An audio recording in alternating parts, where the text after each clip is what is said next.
get it on. I'm early, Ace. How you doing? It's been nice to see you popping in the last couple days. I've noticed that. Thank you. Good to see you. Please tap the thumbs up if you're coming in. I appreciate you as I hope you appreciate me. Hello, Ronnie. Happy Thursday. Hope everything's good in the great state of Wisconsin. Hey, Renee. How are you? Hi, Shimei. I'll be right back. So be patient with me, heretics. I'll be right back.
All right, let's try not to spill the coffee. That'll be good. The nice thing about 7-Eleven is they always give you cup lids that fit. They really get anchored down. You get that nice snap to them. How's everybody doing? What's going on? Let's see what we got. I got a live chat.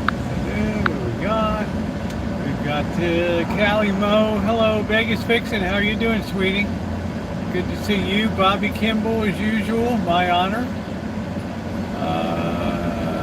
Hey Renee, we're in Santa Rosa, honey. I will be down in Las Vegas on July 5th for at least 12 nights. I have a big job to do in downtown at the church on 9th Street in Ogden down there. So how's everybody doing?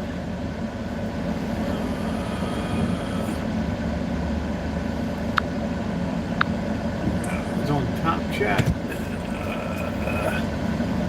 Out of here. These gas prices just refuse to come down. So I would like to see you. I'd like to pre-invite you to dinner one night so we can get caught up, see what's going on. I don't know if you heard any other news about the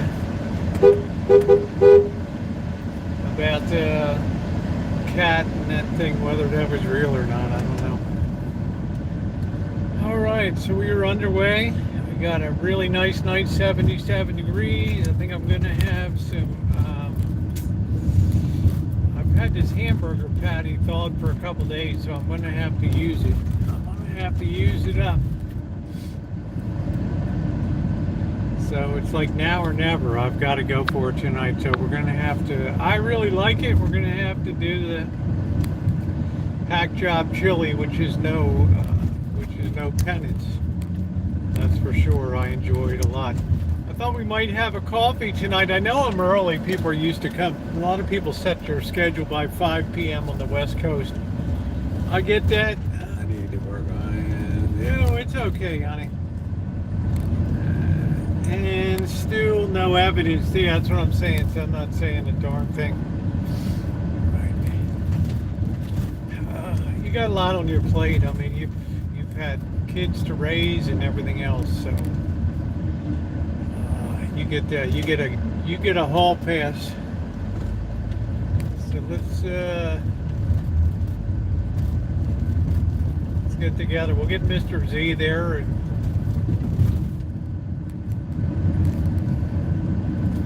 drink a few beers.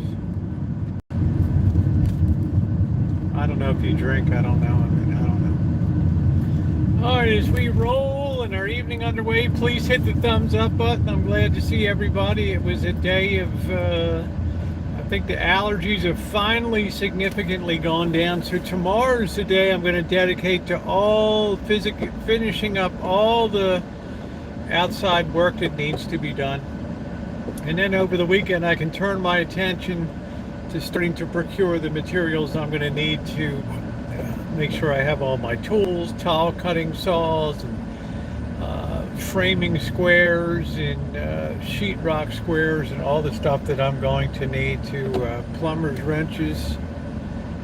Yeah, but the bike ride, did you see me Tuesday night?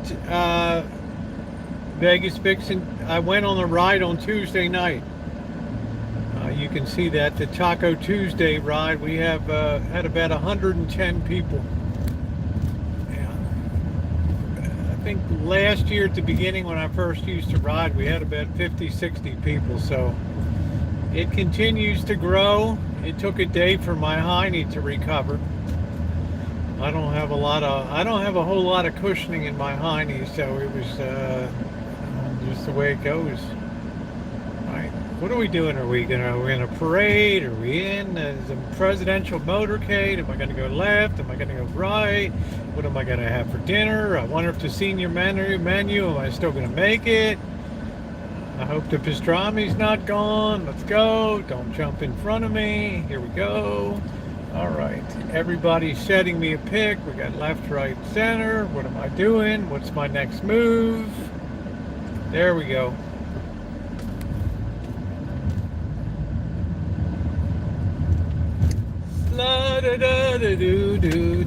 Let's see if we can block the intersection. We don't care about anybody else. As long as we get across, it's all good. There we go.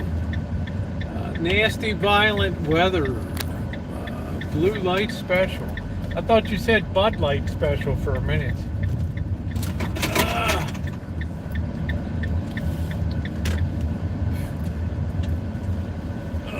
Curious, Shemay, if you've been watching any of that Southern Baptist Convention meetings going on down there. I know you're not you know me, I'm nosy. I stick my nose in everywhere. I am not, right. I need to go see what's going on. Hey, how you doing, Nicole? They've been really ripping each other apart down there. Stuff's really getting bad these days.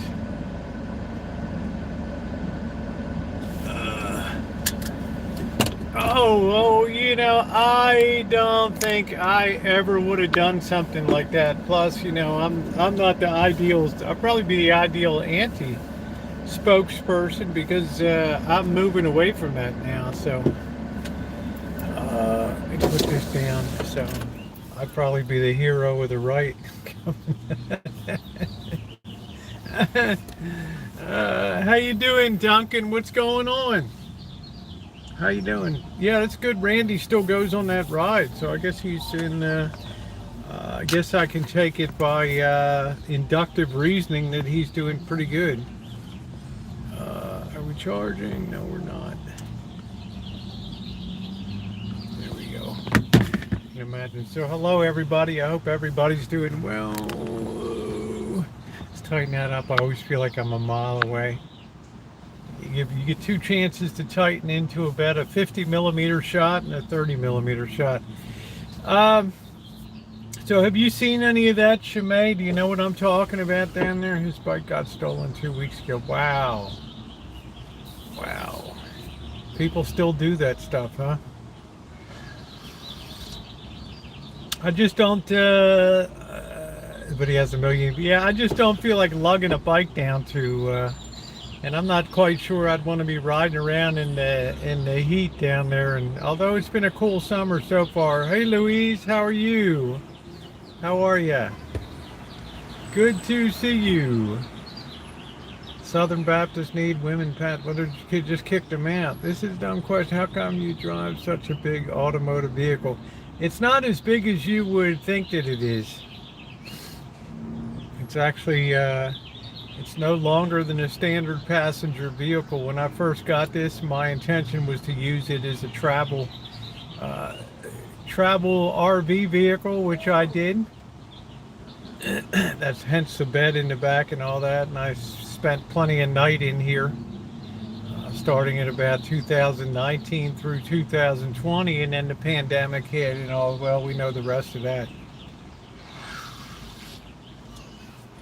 It gets great gas mileage, anywhere from 25 to 30 miles to the gallon. So it's a 2016. It's got 112,000. We can chill at the pool, Shalimar, the Tatas as they ride by. Yeah, my pool days are over. Ain't nobody want to see an old. Anybody see an old broad in a bikini?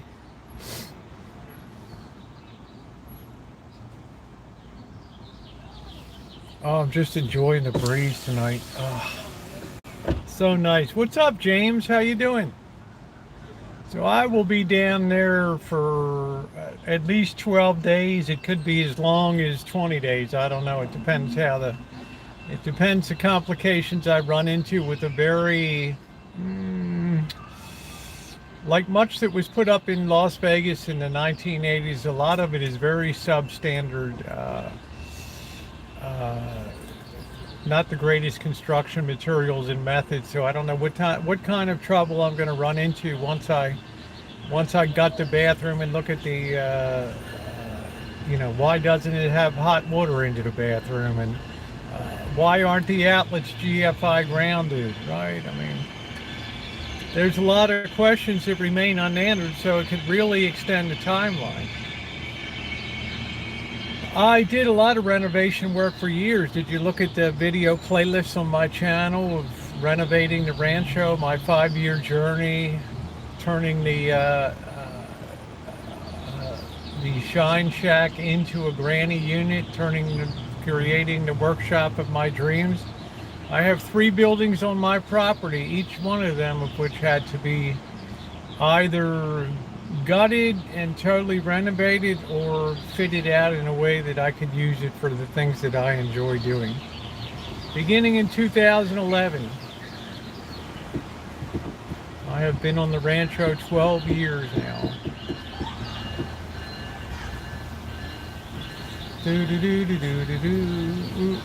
Electrical, plumbing, sheetrock, tile. I've learned too much about your videos from the renovated. Well, thank you.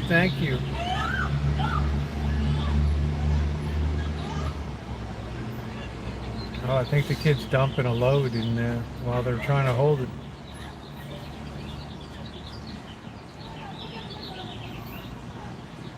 How much did what cost? We're talking about multiple projects on the Rancho. Wheelchair ramps and landscaping and planter boxes in the back. And I probably put $50,000 into the property. If you give me a price, I could use your services in this. No. Everything I do for now is charity.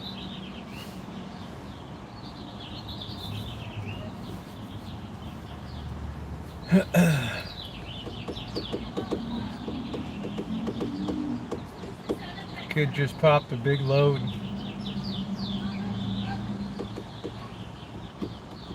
Depends which renovation. Altogether, I imagine I spent $50,000. That girl's got 2 all over her hands from trying to clean the kid up. Just exploded one.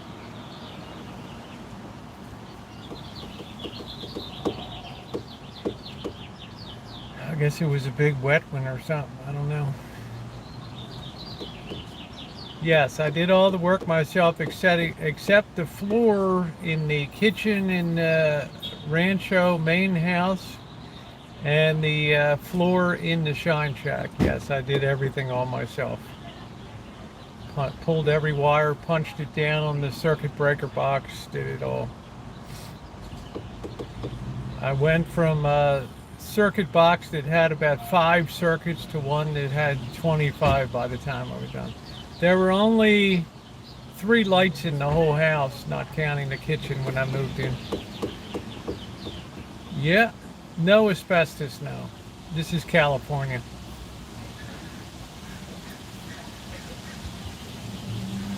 Asbestos is virtually unknown out here except in shipyard areas from World War II. Homes are built very minimal insulation because of really our winters are not, I don't even think we dipped into the 20s last winter. So.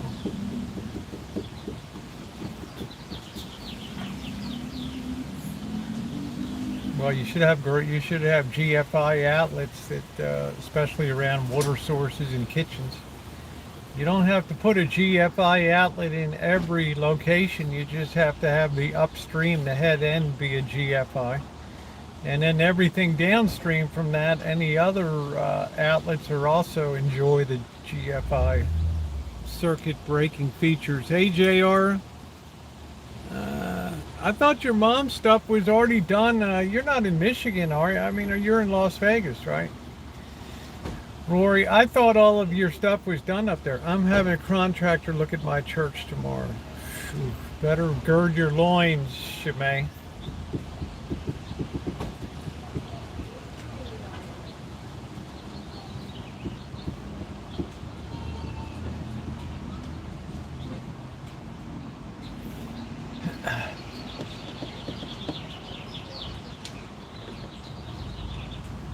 So in other words, if you have a GFI outlet, everything you hook in series beyond that downstream is protected automatically by the same GFI.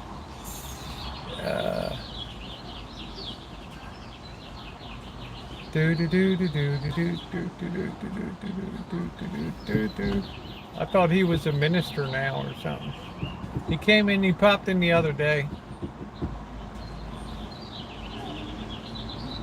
Is Huga wants to ban gas stoves? I don't know. I thought that was Biden's thing.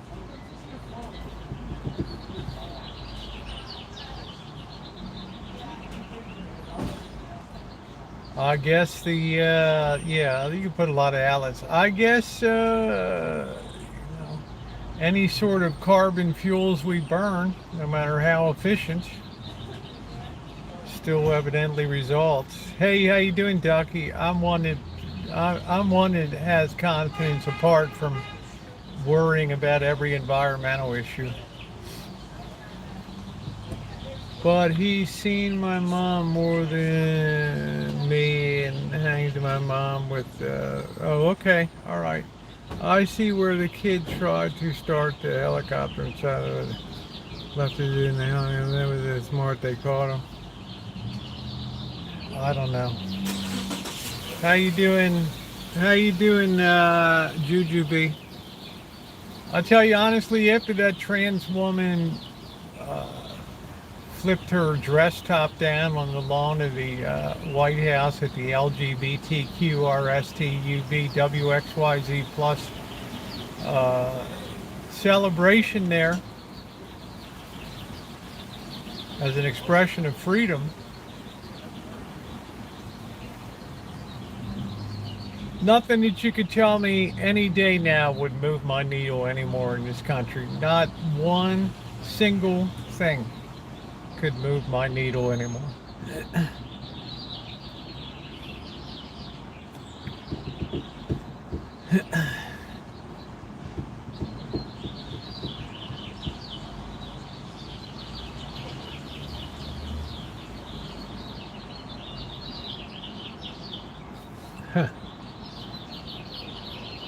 I don't know D-Dub's dad, do I?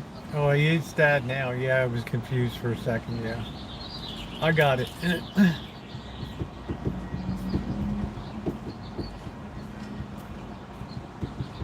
So nothing would surprise me anymore. The fences have been taken down and the guardrails are gone. That's why I've always told you guys, you best gird your loins for the future.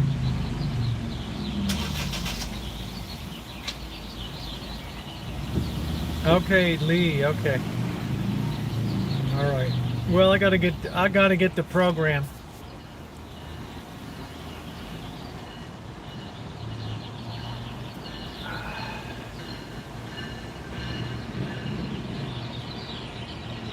If that kid had tried to steal a helicopter, he would have probably killed himself and some other people in it. So.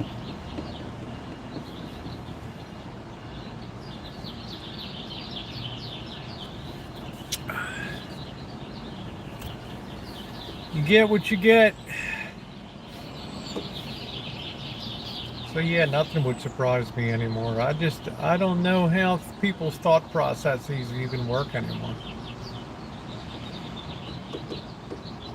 Any sense of self in the world is just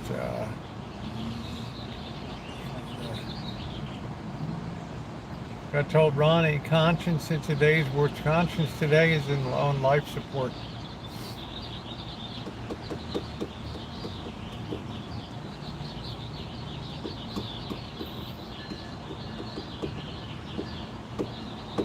Maybe the kid had some basic flying stuff with helicopters, but that takes a little bit of, perhaps a little more skill than a fixed wing aircraft.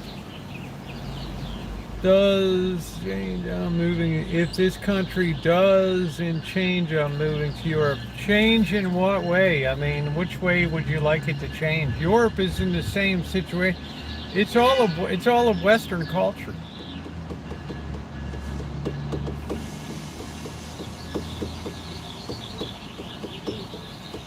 Do, do, do, do, do, do.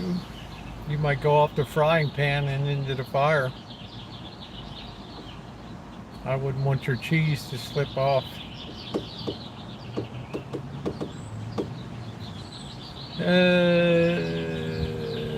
He crashed. He was lucky. Wow. Oh, non-woke? Just remember, whatever happens in America definitely, eventually, and absolutely makes it across the ocean. So.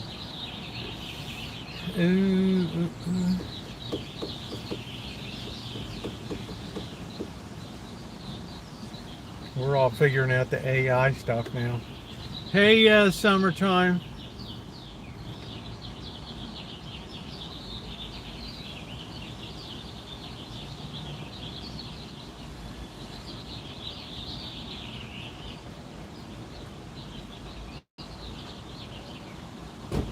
Poor guy could hardly get his belly out of the car. Ooh.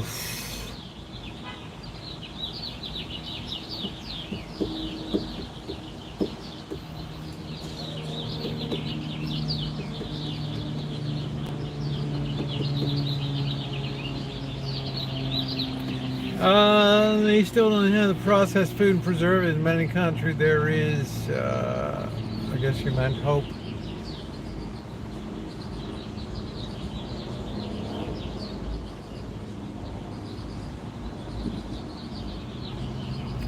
he didn't learn the lesson, went to steal other one. That's when he got caught. Like I said, if you were to talk to the kid and he really was serious with you, he would tell you he didn't even know he was doing wrong. Right? Hey, Tio. He'd be like, well, so what? I wanted to take it for a ride. San Fran's going to be with those ghost malls, and what do I think it's going to be? It's going to be very challenging.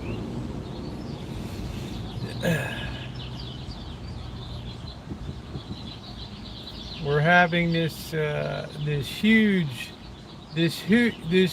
shift from traditional tech to this new tech now. People are starting to leave the other stuff behind.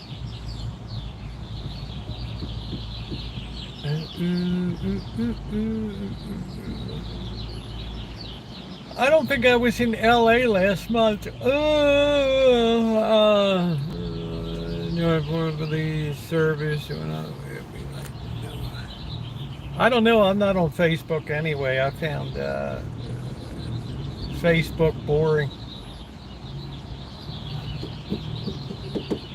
Nextdoor is a much more interesting app because it's populated by lots of gassy grandmas who complain about everything, which is infinitely more interesting than seeing your cousin's new kitten with a unfocused picture and no sense of framing or composition. But that's just me, right? Think of all the trauma I've been spared.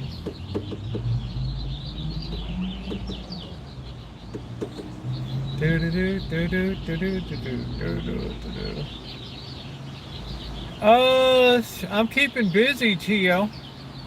I'm waiting for my first government check. Maybe I'll get some government. Maybe I'll get some government tea.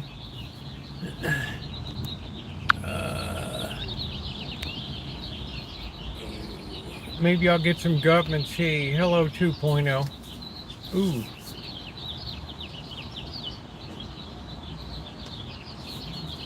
Get some government cheese. So I'm waiting on my first check.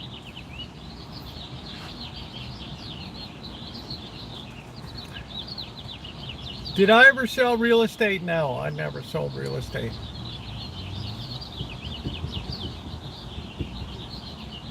I just don't think I could upsell some of the properties I think that come on the market, right? Cute, cozy, better homes and hovels.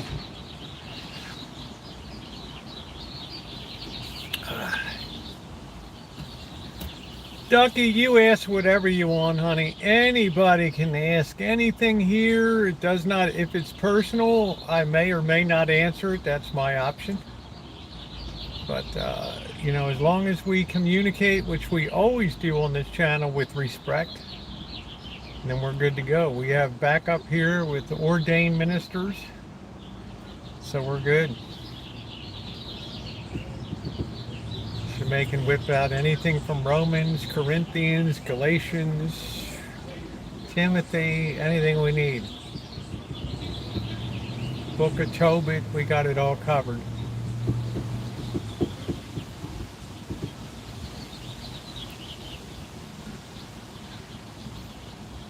Oh, I'm so enjoying the breeze tonight. I could just take a nap. I could just take a nap. Light of my life. I still don't think we've broken 80 degrees here.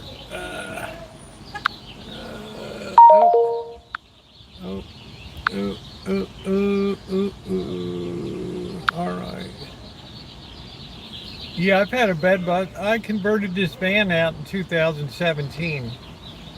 They started charging won't be a phase. Yeah, I don't. There's nothing I care about on Facebook.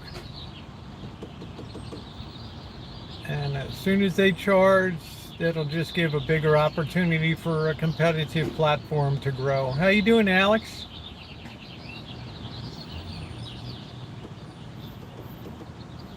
How's it going today? Rain? Yeah, I know I got an earlier start. People are probably like, what? I felt like doing a random open mic night on your channel as a panel. What does that mean? Setting up a panel?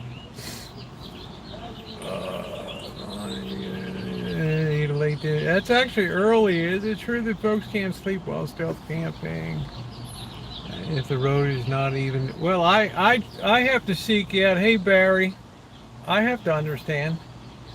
As a Baptist, I don't understand why the Virgin Mary is so venerated. It's a very good question. It's one of the traditional fault lines between Protestantism and Catholicism, and it's something that's always been twisted. I guess I'd have twisted to fit, as we always tend to do with denominational things. We stand up and advocate for what we believe, and that's a good thing, right?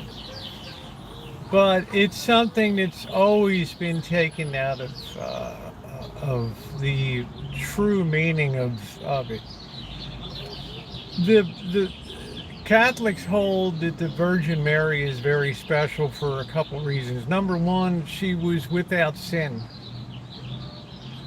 which is, you become even more wise. She was without sin, which made her quite remarkable and therefore a good host to be the mother of the Redeemer. That's probably why she was chosen. And at that point, the angel Gabriel came and he presented her with a choice, not a command. Said, would you be willing to do this thing? She could have said no, right? At every point in the Bible that God appears, it gives people a chance. Whether it's Isaac, you could say no.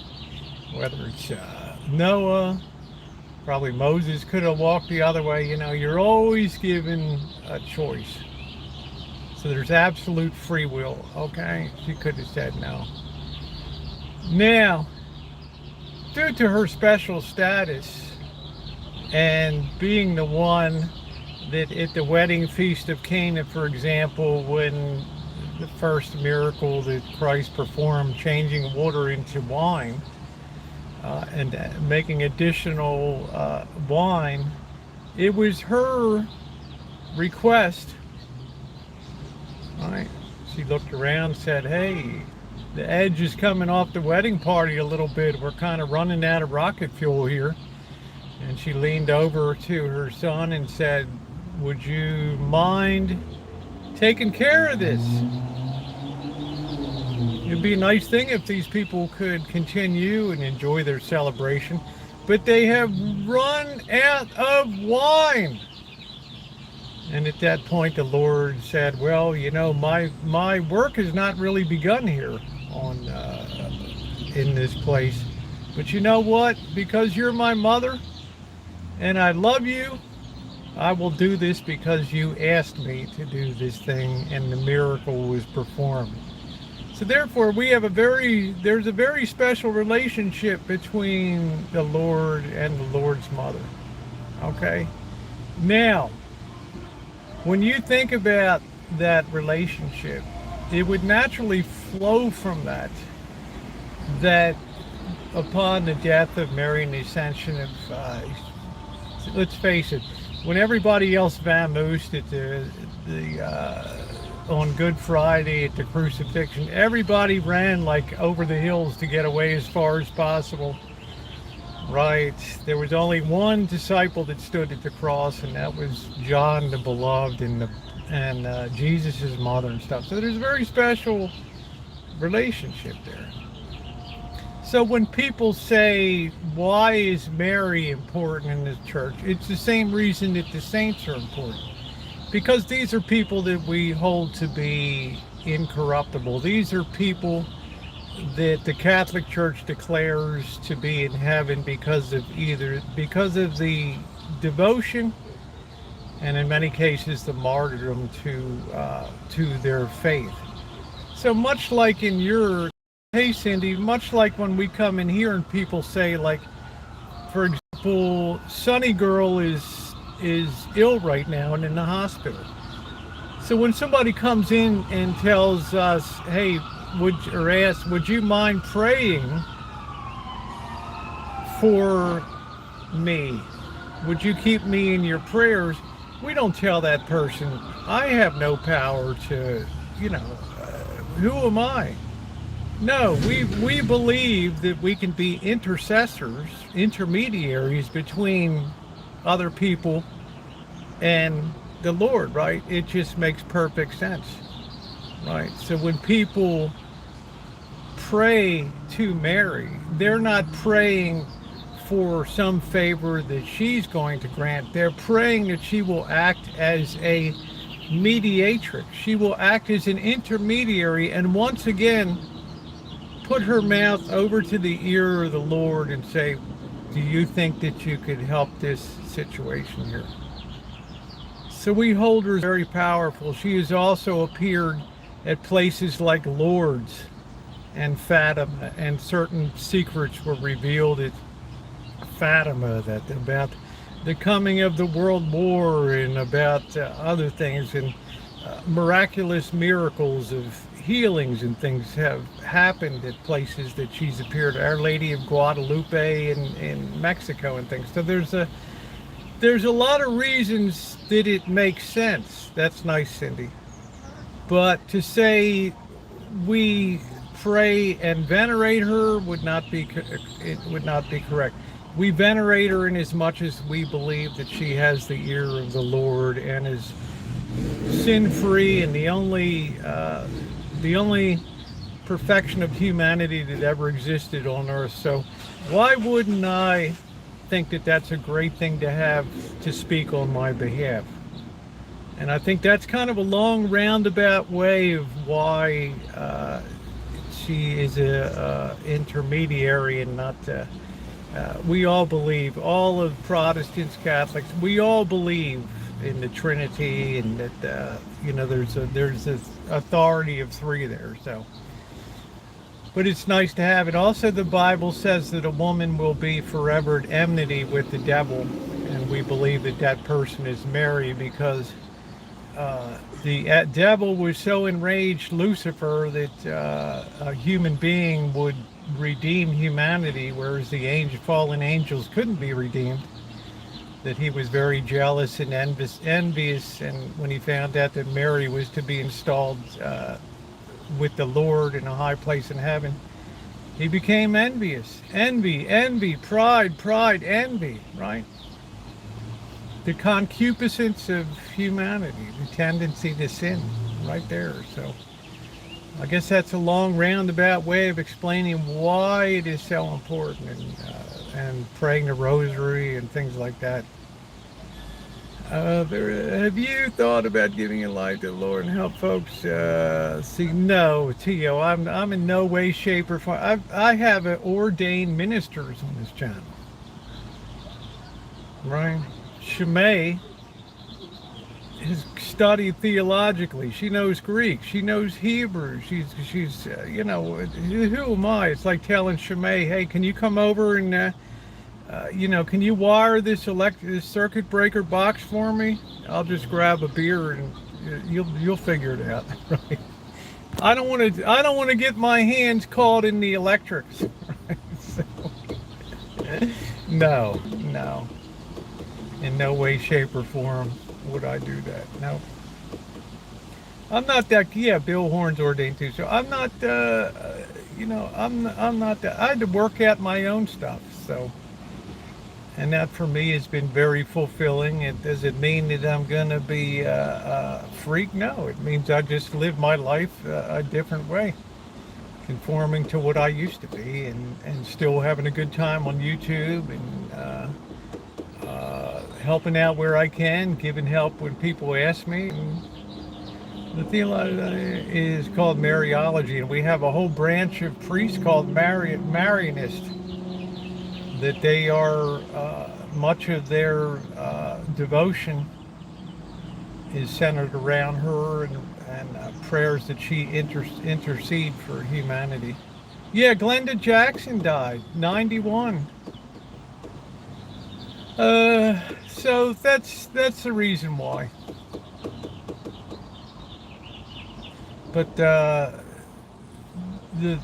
big advantage the Catholic faith has is that it has, of course, had divisions in the past with the Eastern Church in 1081 in Greece, and that because we believe authority rests with the line of Peter that has been in an unbroken succession from the time the priesthood came into existence, the church came into existence when Christ died. We believe we have an unbroken line of authority. So Catholics don't depend on the Bible the way that Protestants do. They always thought interpretation could lead to disaster and division, and we're seeing a lot of that in the churches now, where congregations are atomizing and breaking up. So having an authority figure enhances the cohesiveness. Doesn't mean it's always right. There have been popes that had wives, and some of the worst concubines and stuff. But the one thing that we believe is the Holy Spirit keeps them error-free. That's why real important announcements from the Pope are few and far between. Most of it is glad-handing. Be nice to gays, be nice to LGBT. Don't condemn people, help people.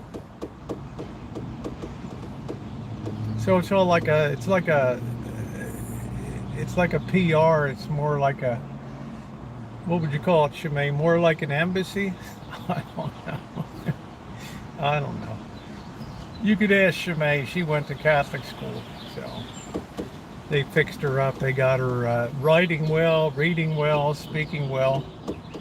Right. It's a great decision your mother made there. We don't have that concept of the rapture that some people will be taking up. We believe that at the time of conception, at the moment that the ovum is fertilized, life begins. We're a faith that has consistently stood up for pro-life. People call themselves children of God. We're all children of God. Well, if we're children of God, who does the newborn belong to? Me or God? I mean, right? I mean, think about it. Is that a child of God?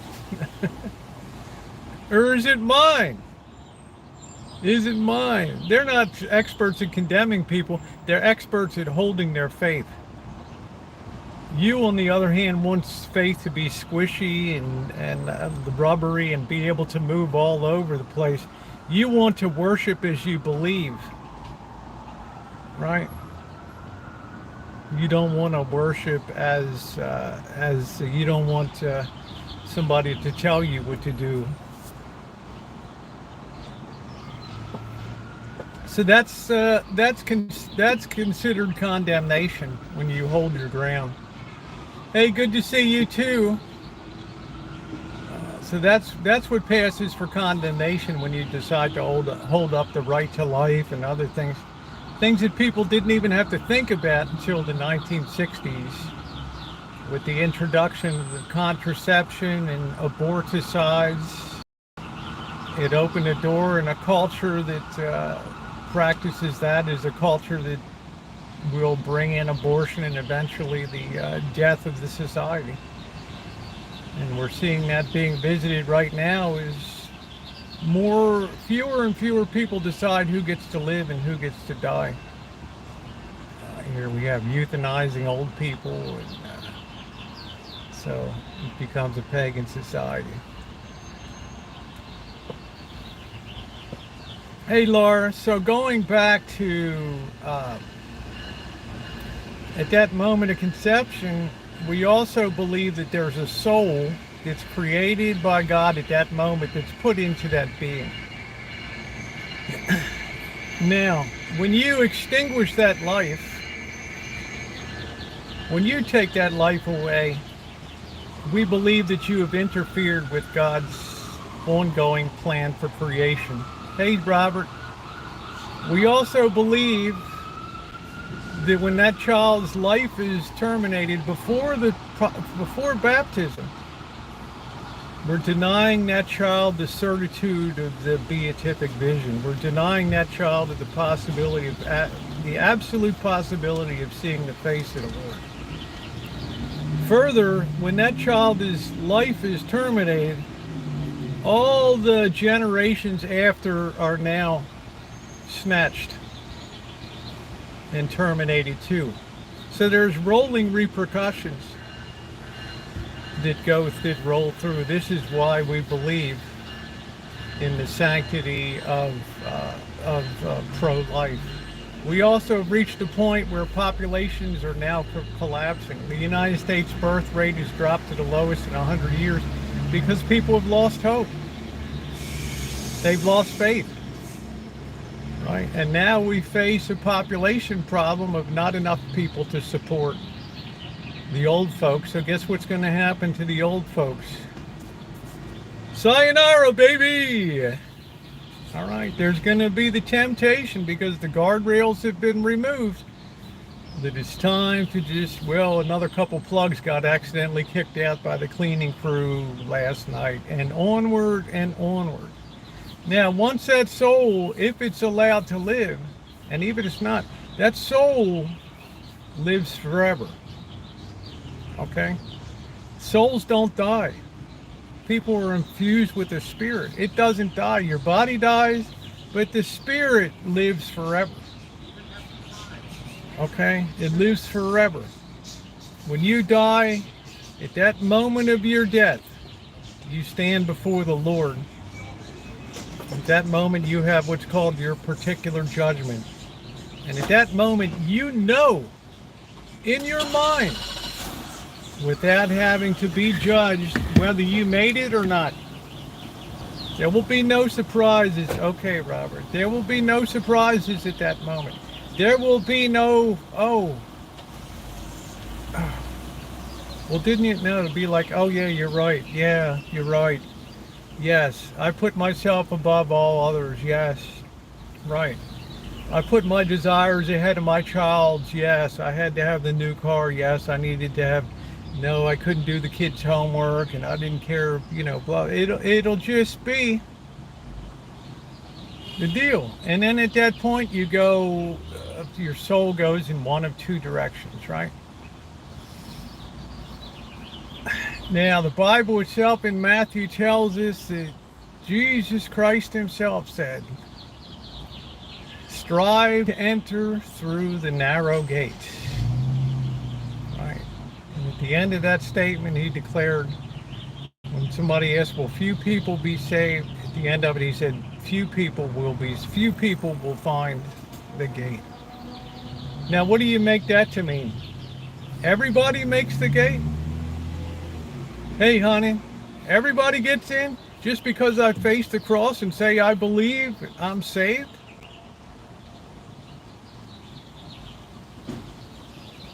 I personally believe it takes blood, sweat, and tears. I believe you have to go over almost the equivalent of cut glass to get there. Okay. Then at the final judgment day where you see where everybody's decisions play out, even after they're gone. All right, all the decisions they made and all the consequences, all the people they helped or all the people they turned their back on that had terrible outcomes. If only you had been there to be a brother or to be a sister for them. We see where all of that is played out and comes to a fruition. At that point, the body is reunited with the soul, and you are down to face your corporeal happiness or your corporeal misery. Now, I don't know about hell, but I know if you're denied the presence of the Lord, that would be not probably a good thing. Right. So there's what we believe. So as far as condemnation is concerned, you can look today for what's happening in the churches that are splitting and dividing over whether to have gay ministers or have perform LGBTQ marriages or to have women as pastors, they're splintering.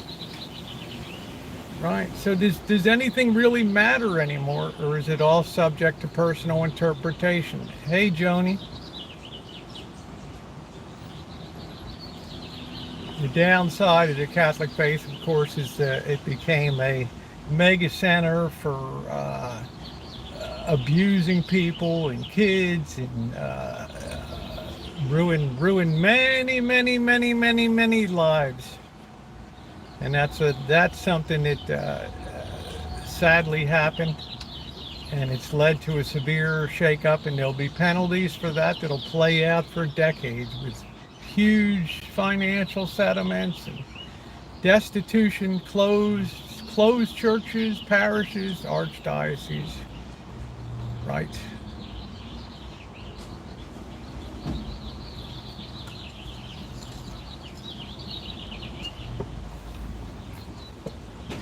And there's even some squishiness coming in about, there's always people trying to push the envelope.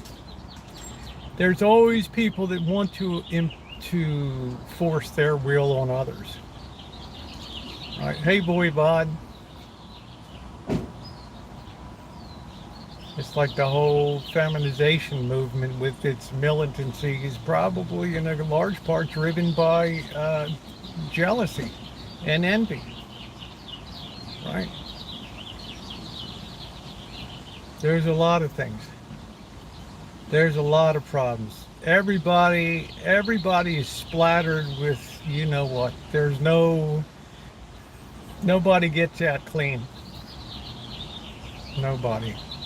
But I do like the fact that it stands for something. It has a structure that's immutable.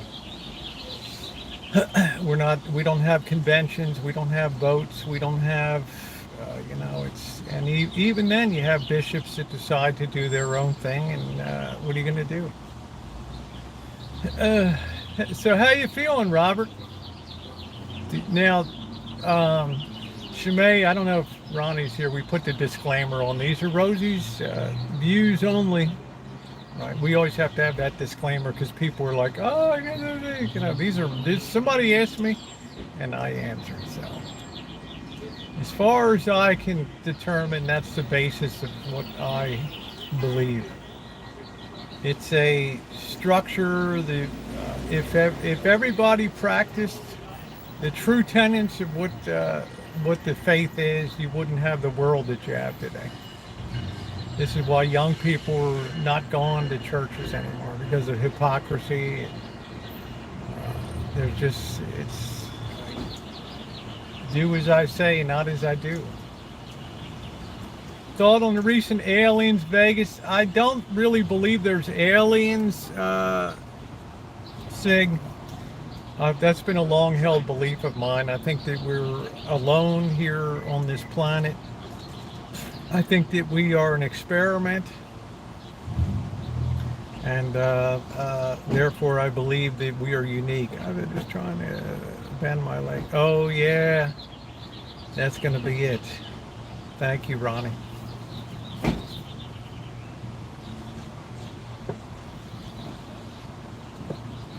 In 2023, I think I should be able to see a UFO come down and land right here. And it's all about love, loving my brother. It's all about justice, too.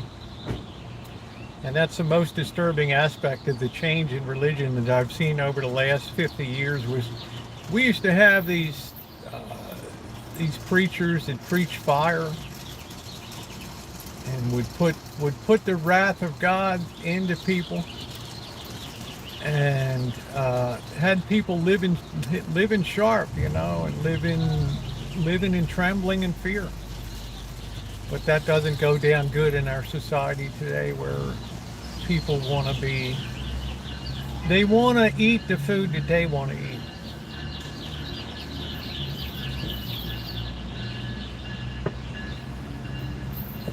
So hell as a belief is disappearing. people have intellectualized it away, even though it can be intellectually easily proven such a place must exist.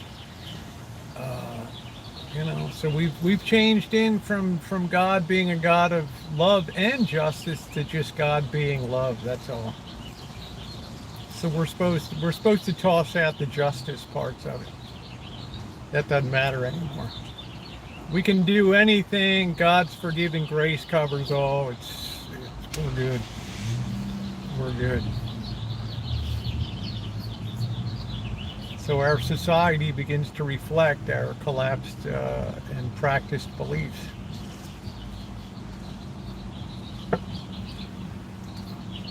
So that's why I tell people, just don't be surprised. Whatever you see in the coming months and years, do not be surprised. You're gonna see things that you never in a million years ever imagined.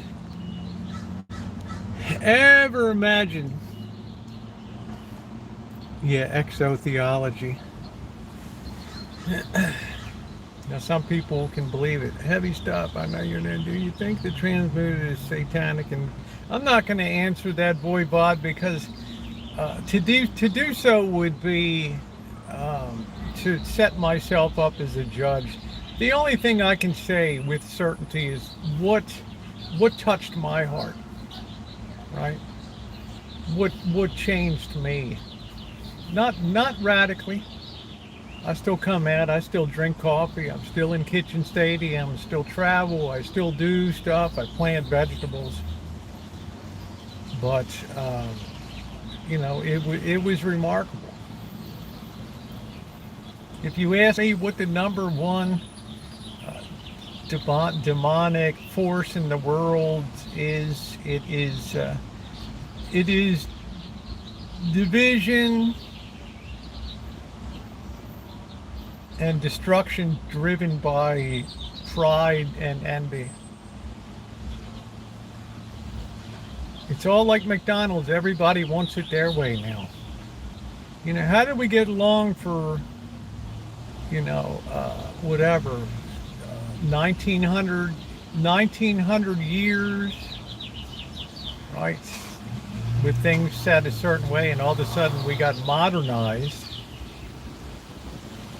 So therefore theology has to be thrown out the window now, and we have to have a new order based on the way we think justice should be.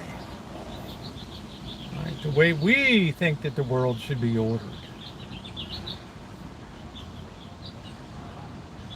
In other words, is it the Lord's will that everybody be saved? Yes. But does that mean that they will? No.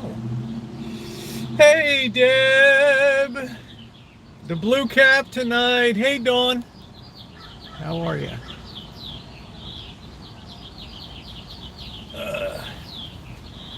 The only law and order that will ever begin is with the tenets of, when the tenets of faith are lived as they're taught. That's it.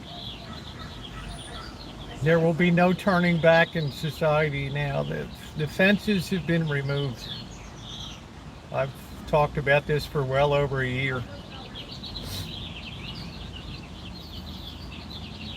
There's no logical reason for things to turn around. There's no magic fairy dust that's going to drop out of the sky and make young people suddenly have a Jesus moment. No, it's not. Trump said the seal was, I don't know. Hey, Deb, how's everybody doing tonight? These are just my opinions. But I will not judge anybody. It's not my place to.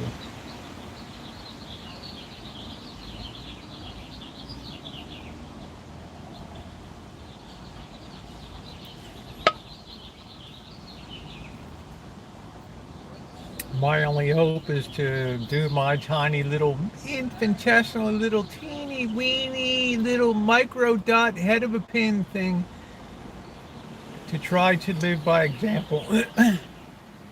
That's it. Because by doing it, it's much more important than saying.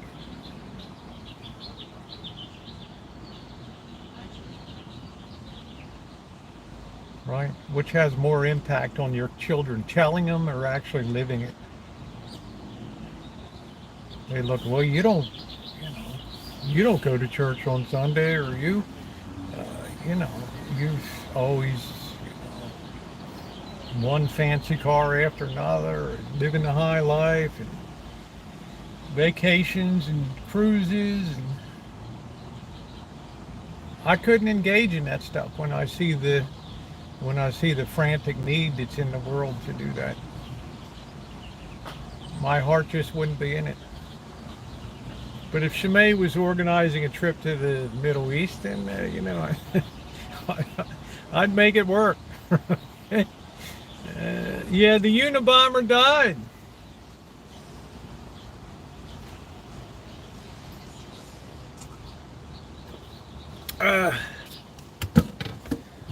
Yes, actions. You can't ask your kids to do this or do that, return to it, unless you're doing it yourself. Oh, hey Pamela, how you doing?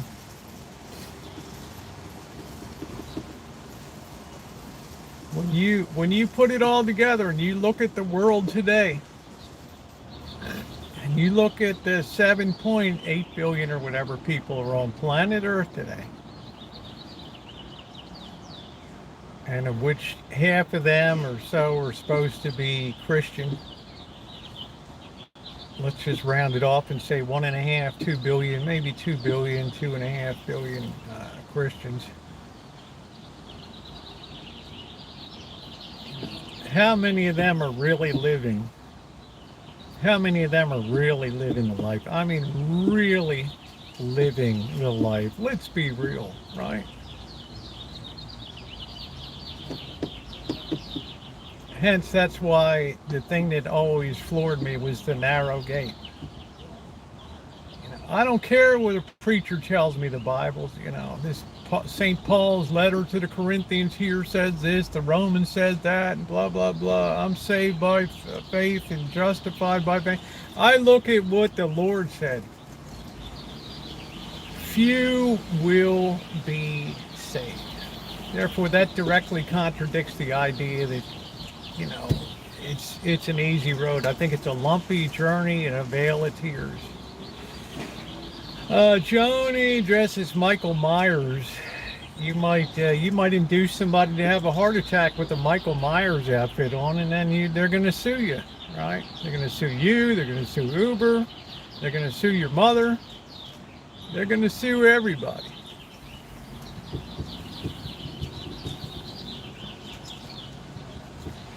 Few will be saved. I mean, when you look at biblical history, go all the way back to Noah's Ark, right? Out of all the population on the earth, how many people made it through? 8. Out of the 2 million Jews that either left Egypt or wandered in a desert for 40 years, out of those 2 million, how many made it into the promised land? 2. Right? It ain't an easy road, folks. Hey, how you doing, North Carolina? Do I feel like I will enter? At this point, I would say unqualified no.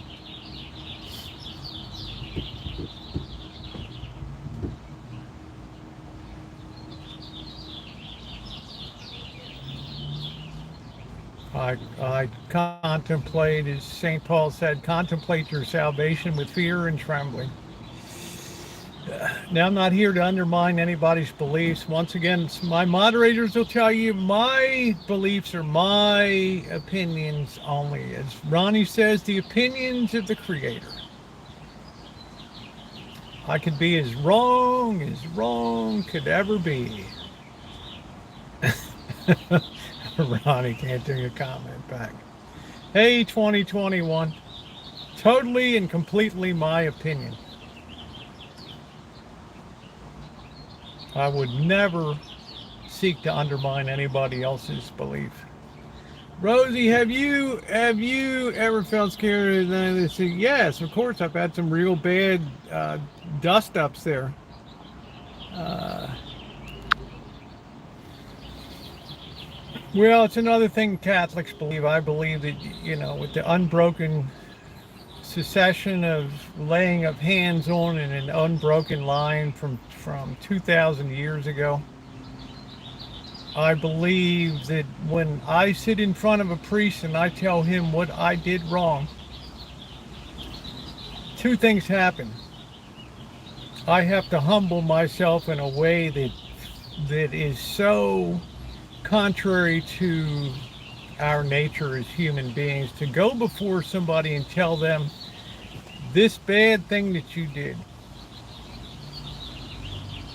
There's no more humbling experience on planet Earth than to sit in front of somebody. Now we don't even have screens anymore. I mean, you just sit there, just tell them, here's what I did, right? And you're all googly eyed, and it's like, oof. But what happens at that point? Two things. That guilt is removed. The guilt that psychologists since Sigmund Freud have tried to fill with everything from psychotherapy, prescription drugs, everything under New Age and everything else. Sigmund Freud said the overwhelming majority of people he treated in his practice in Vienna, the overwhelming majority of them suffered guilt. Unresolved guilt. Unresolved. So, again, this is my opinion. So when I sit in front of that priest and I humble myself and I say, this is what I did, I'm doing an extraordinary act. I'm not standing with a bunch of, I'm not, hey, I'm a sinner, but I'm being very definitive about it. Right? For example, all the trans shenanigans and all that stuff, right? This is what I did. Wow. At that moment, I feel like I'm floating out of the place, because he does something that an unbroken line of spiritual succession has done for 2,000 years. He can raise his hand and say, I absolve you in the name of the Father and the Son and the Holy Spirit. Amen. In my mind and in my heart and in my intellect, I'm thinking of 2,000 years of unbroken line of succession that Jesus' when he came back and rose from the dead and said, whose sins you forgive, they are forgiven. I believe that. So it's like you get a fresh start. I don't have to wonder, am I forgiven? Did I do enough? Did I, okay. Therefore, I'm cleansed out. I'm made snow again. But there's another aspect to it. You got to have restorative justice. It's not enough to just say, I'm sorry. Because it's like if you take a hammer and you put a nail in the board, which we might consider sin, even if you remove the nail, guess what remains? There's a hole that has to be filled,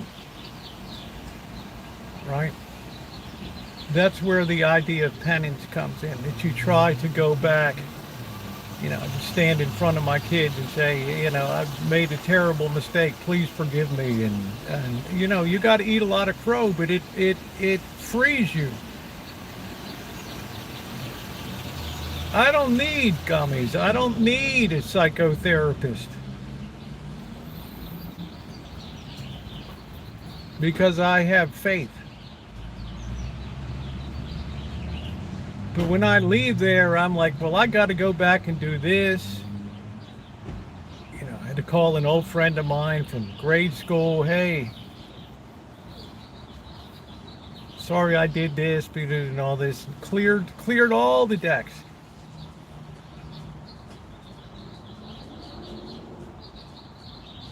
So that's why we feel like we have to make amends. We have to pay back the damage we did, because it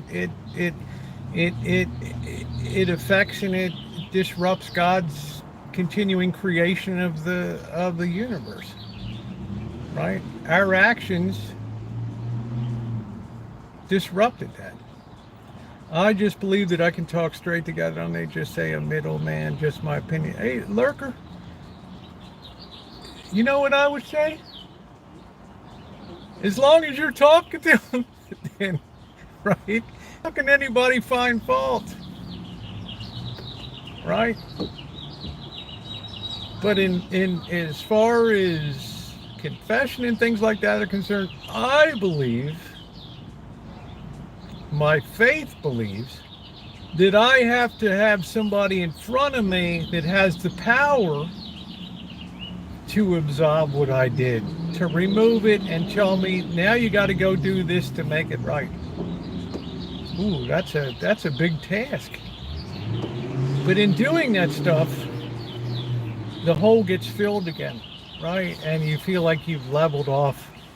Every time you give somebody $1 on the street, or $5 or something, you're helping to offset some of the damage that was done. Well, I don't know, Laura. I'm not, we're just having an interesting discussion today, that's all. There's people that in my chat that will never step foot in a church again in their lives, and that's just, do I hope that they would? Yes. But does that mean that I would ever judge anybody? Heck to the no. The atheist would have us believe it's just, you're born, you die, and that's it. There you go, Cindy. There's no negative consequence to that activity, in my opinion. Well, I think you have to do more than just believe. You have to live it, lurker. You absolutely, positively have to live it. As Jesus himself said, pick up your cross. They will persecute you as they persecuted me. I sense that I'm losing friends and things here, in a kind way. Oh, I don't know, Deb. So.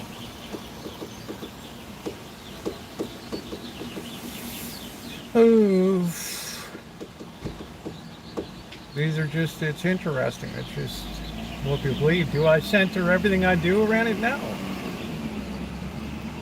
Do I have interest in pastoral stuff? No. Preaching? No.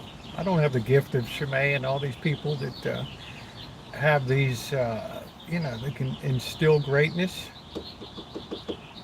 Oh, Laura, I think you got the wrong person. The real Rosie lurks beneath.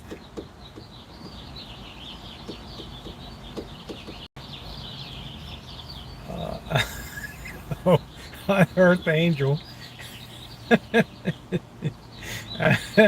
Out of 12 years, not turning away from thinking eternal. Well, I can't say that, Catherine. I have just a little inkling of there's just a feeling. If you're going to live that life, it's inevitably going to upset a few apple carts, right? So you just have to accept that. I mean, my love is real. So it is what it is.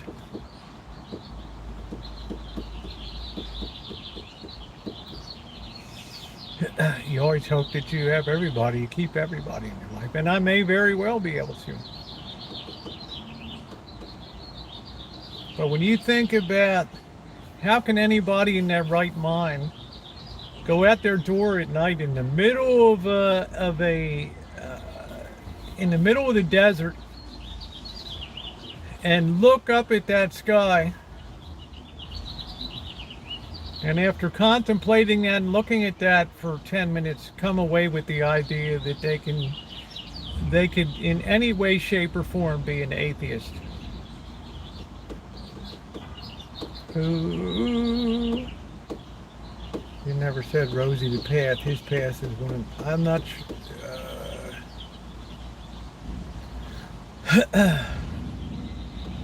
It just boggles my mind. And if you engage an atheist, if you engage with an atheist,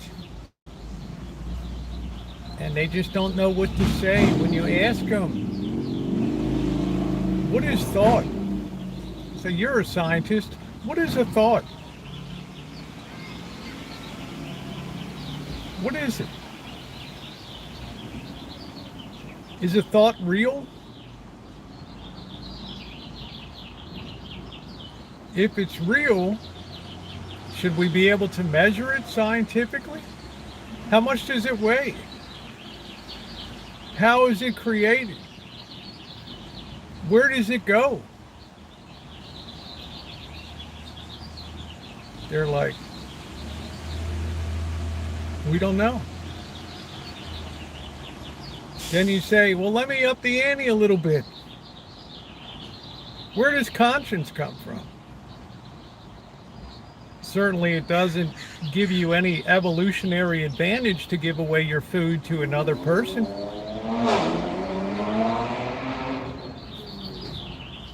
Where does that come from?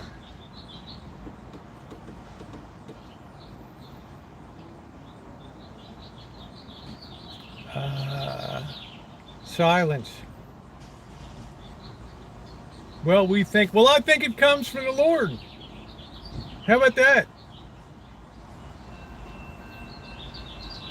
Then I up the ante again. How come Ronnie is a more gifted mechanic than I am and more mechanically inclined? How come Shimei can play the guitar and I can't?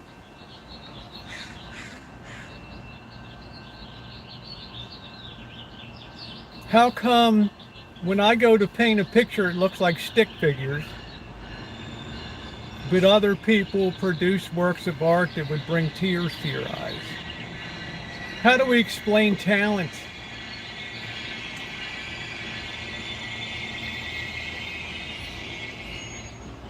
Ooh, I gotta go. I got a meeting. Okay. I'm glad we could have this little talk.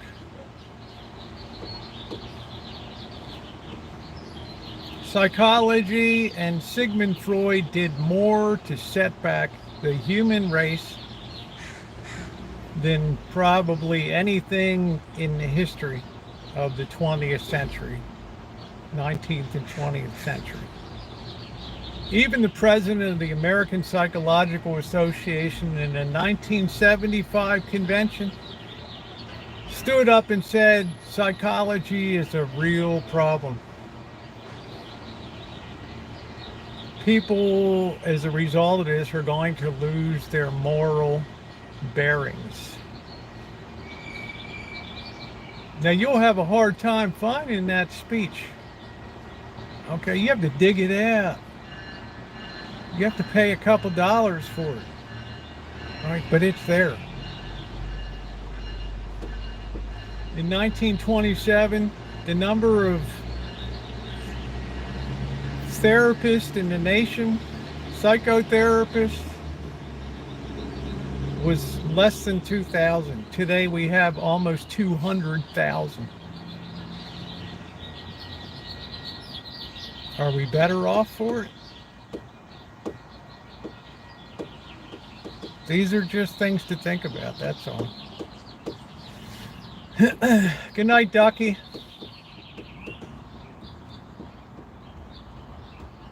They'll tell you about the universe. Oh, there's something called a virtual particle. It appears out of nothing. Well, if it appears out of nothing, that means it's temporally bound. It's time bound. It has a beginning and an end, right? If it appears and disappears, then there's a time signature on that. Yeah. That means it has a creation point and an extinguishment point. Uh, so what created it?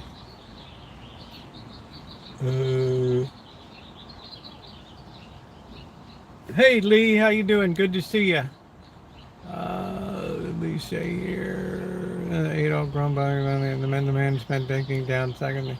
Yeah, I'm just saying they get buried under because it's bad for business, right? You want to have somebody on the couch and tell them you need to center on yourself. You need to follow the Oriental religion that centers on self, right? You got to look into yourself for the answer. You got to be a little selfish. Oh, let's see if I watch your videos. What's up, Jeff? It doesn't fix everything. It actually fixes very little. But you know why, Bonnie? Because it's not practiced today.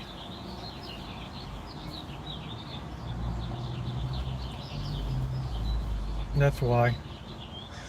The number of people that truly believe, if people really, truly, totally believe with every ounce of their being and heart, they would be able to perform miracles.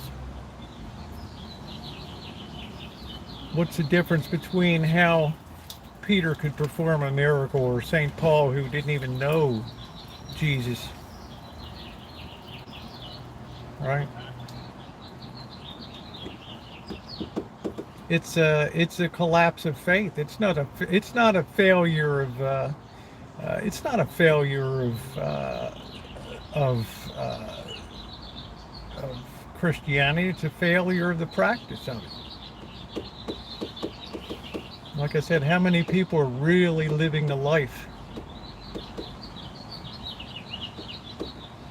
I mean, when the good book tells you that it's easier for a camel to pass through the eye of a needle than a rich man to get into heaven.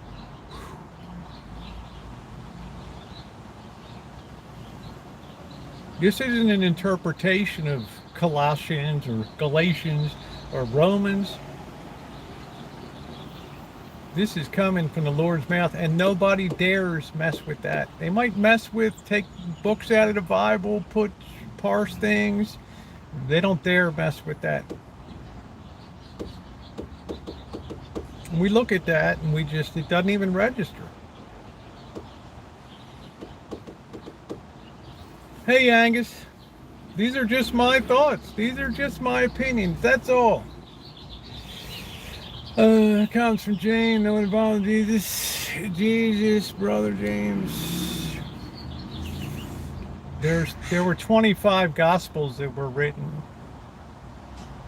Few people realized that the Catholic Church had to sit down in 400 AD and make sense of all the dozens of scrolls and writings and Gospels and put a Bible together that people used and appreciated not as a focal point, but as an adjunct to faith. And when you start elevating the Bible, you start opening up to interpretation.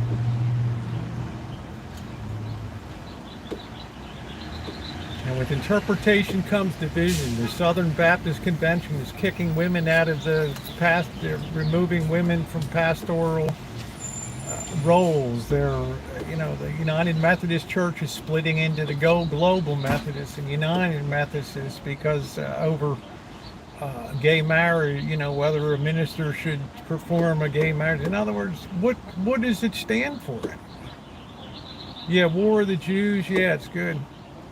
It's a very detailed. Josephus is the Jewish historian that actually mentions Jesus in his War of the Jews.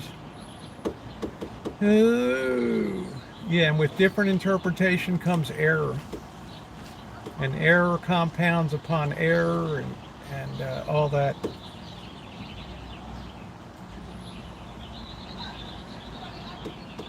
But there's differences in a way. I can't say one's right or one's wrong.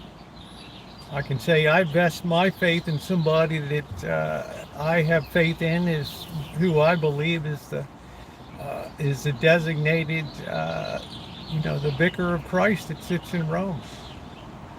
I'll put my faith in whatever he tells me.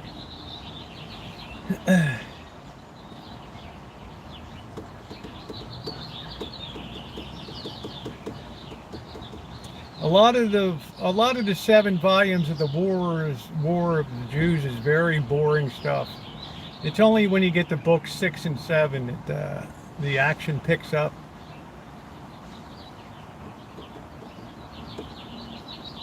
Just shows you how even that story itself of the fall of Jerusalem in 70 AD shows you how dangerous dissension can be.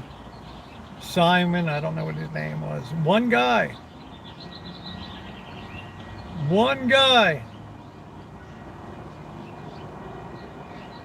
began a sedition against Rome that ended up with the city being totally leveled right down to ground level.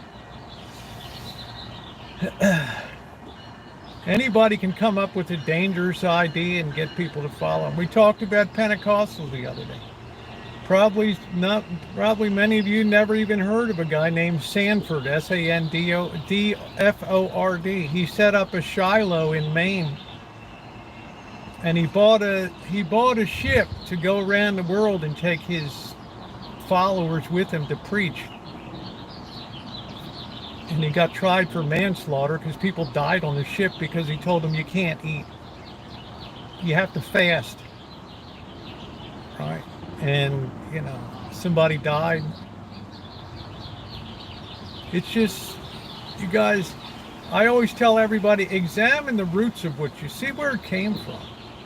You'll have a much better grounded system of beliefs than just, well, I'm in this because, this is the tradition. Or it's not, you need to have faith that's anchored. These are just my opinions. But that's a good volume, Jeff. You should also read Pope Clement's letter in the 1st century to the Corinthians. Already by about 100 AD, they were already rebelling and setting up their own ideas, threw out the existing bishops, put their own in. People will always destroy. Nothing Cleopatra, she did not die. There are many that just don't underline. We also go and I've heard. Yeah, that's good, Deb. But that could probably get you in the. That could probably get you before the state board, right?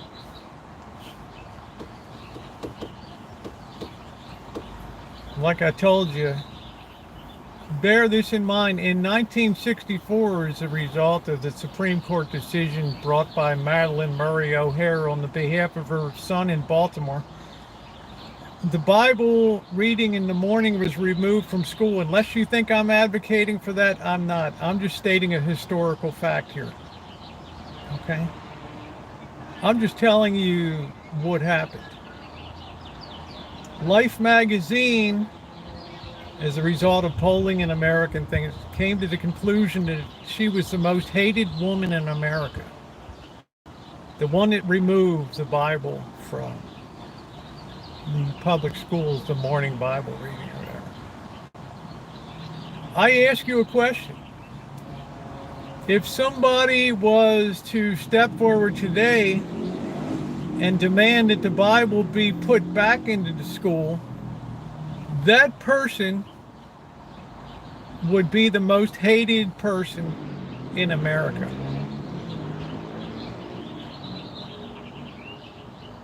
Think about how far we've come from 1964. And then look at our society today and tell me, did we live in a better society today than we did in 1964? More orderly, less selfish. Yes, there were inequities, injustice to blacks, Black Crows, civil rights stuff, yes. But that stuff was being ironed out.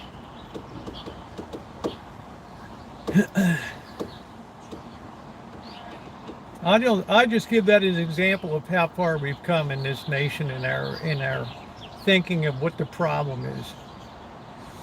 Oh, There is no ethics in school anymore, and these gassy grandmas, they get onto sites like Nextdoor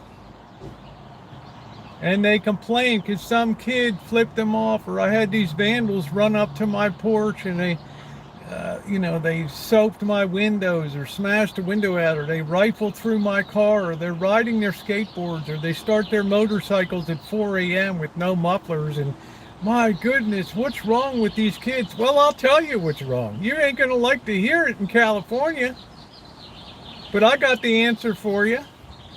Because you believed in participation medals. You believe that every child should be able to have free expression of selfishness as a condition of being raised. Don't put limitations on a child. Don't tell a child what he can't do. So you have kids walking around that are kings of the world today, kings and queens of the world. You got girls that want to beat up people just because they look at them sideways.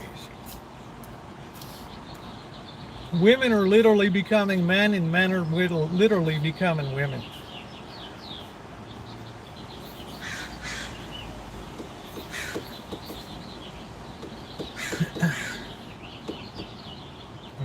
The male culture is being feminized at a rate that I never would have thought that would be possible. I always hold up manscaping as it used to be that women liked masculine men, and right now we need to make men look like women. Hey, Kelly. And women got to act like men. They have to have every role that men have, everything. And it takes back youth in this condition. It ain't gonna happen, Lee.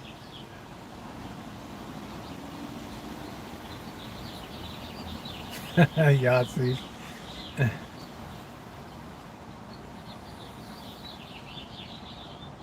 That's nice, Kelly. You get to follow the U.S. Open, baby.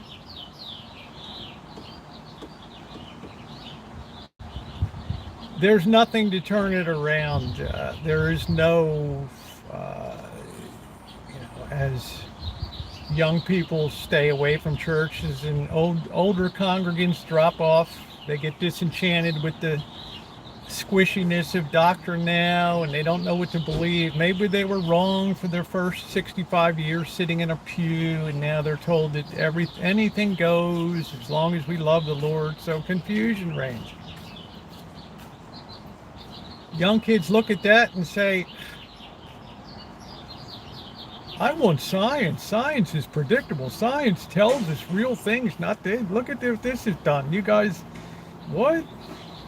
They tell you that? And what do you... Where's this rigid structure of belief that you're either with us or not? I don't need that. I'm going to go over to New Age, man. I'm going to do some centering tonight. My therapist said I need to focus more on myself. I need to subscribe to what? What was the big magazine that came out in the 90s? What was it called? Anybody?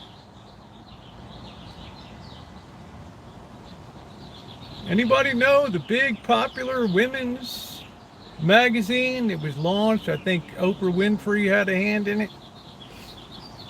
Anybody remember? Anybody subscribe to it back then?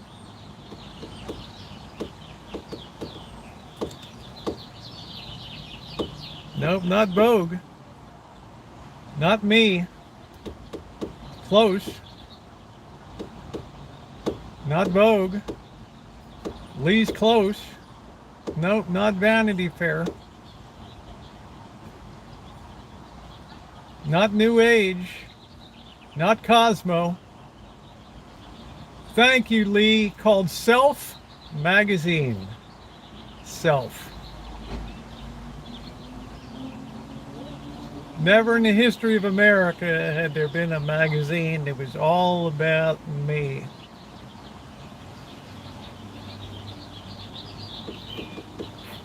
That tells you everything you need to know to instill selfishness in a society. That's it. Self magazine was huge, Jeff. Probably didn't make it into Park City or whatever, Kansas, Parkland or whatever.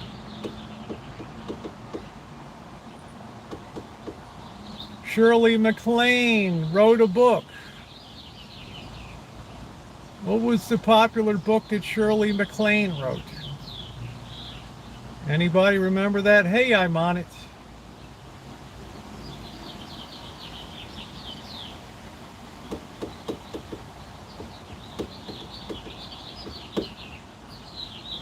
Well, you should go back and look at the interview with Hugh Hefner and William Buckley Jr. on the firing line, and how Hugh Hefner was the one that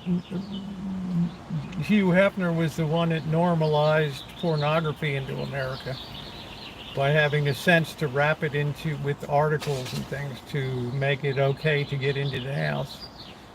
Yay, Ohio, Catherine. What was Shirley MacLaine's Dancing in the Light or something? New Age kicked off the whole New Age. Yeah, Out on a Limb, something like that.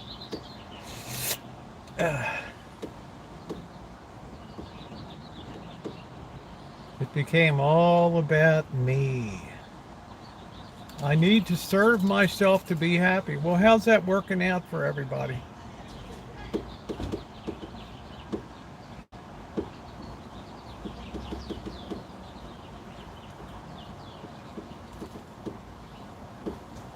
Thank you, Catherine. Then we got the prosperity preachers, right? You can get a bigger home. You can have a bigger car, right? Just how does that fit in? Oh, it's 79 in my window and Whitworth is going to it's destroyed. Yes. Well, you can thank Hugh Hefner, the one that normalized it. Go look at his interview. It's on YouTube with William Buckley Jr. It's called Fire Line. I don't know what it's called. I don't know. But it has Hugh Hefner.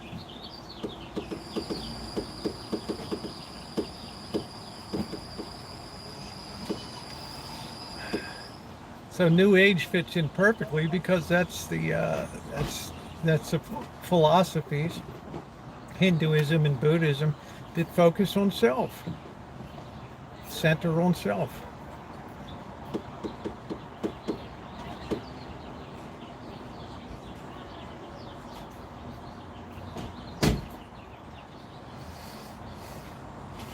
I'm the decider of what I believe.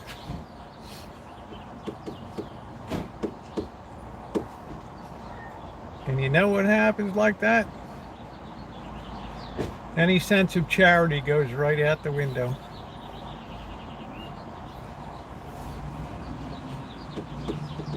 These are my opinions. These are my opinions only. No nasty Gmails and everything else. I'm not here. I'm just expressing my opinions. We do this on the channel. We just went a little deeper tonight, so it's been good. You can have bigger repairs after your age of retirement.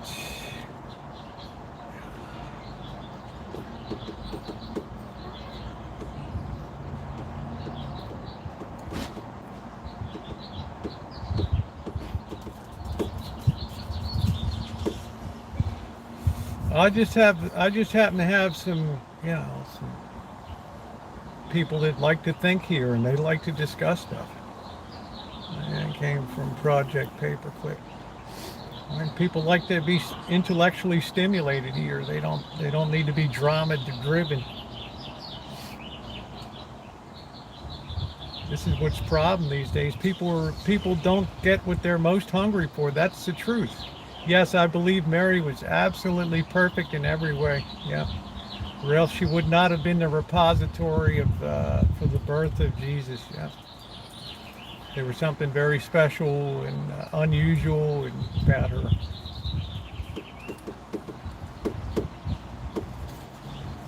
Making missiles and stuff. Jeff, didn't you used to do, yeah, that's good, Lord. Didn't you used to do Estes rockets and stuff, Jeff? Shoot that stuff off? I can't remember. You do some kooky stuff. I know you're big into coins. I still follow your, yes, certainly was blessed among women. She was without sin. And no one really knows the answer to how did it all begin. It all began with the creation by God, in my opinion. Why wouldn't that be the case? You have all these people talk about how old the world is and billions of years and then this above. Well, just suppose that God created a bestowed world on mankind, a world that already had oil and gas and fruit trees, and Adam and Eve weren't babies, right? They weren't in diapers, right? The world could have been created at that moment, ready to go. The fruit was ripe. They didn't have to sit around for months and wait for things. It was all there. Why couldn't I believe that? Nobody ever thinks about that. Oh, this is this age, that's that age. It might have been created to be that age.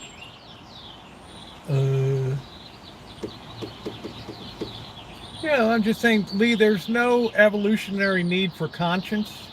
There's no evolutionary need in humanity to instinctively get along and give stuff away to other people.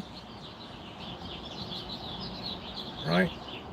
There's no need, there's no explaining talent differences among people. There's certainly no explanation for consciousness.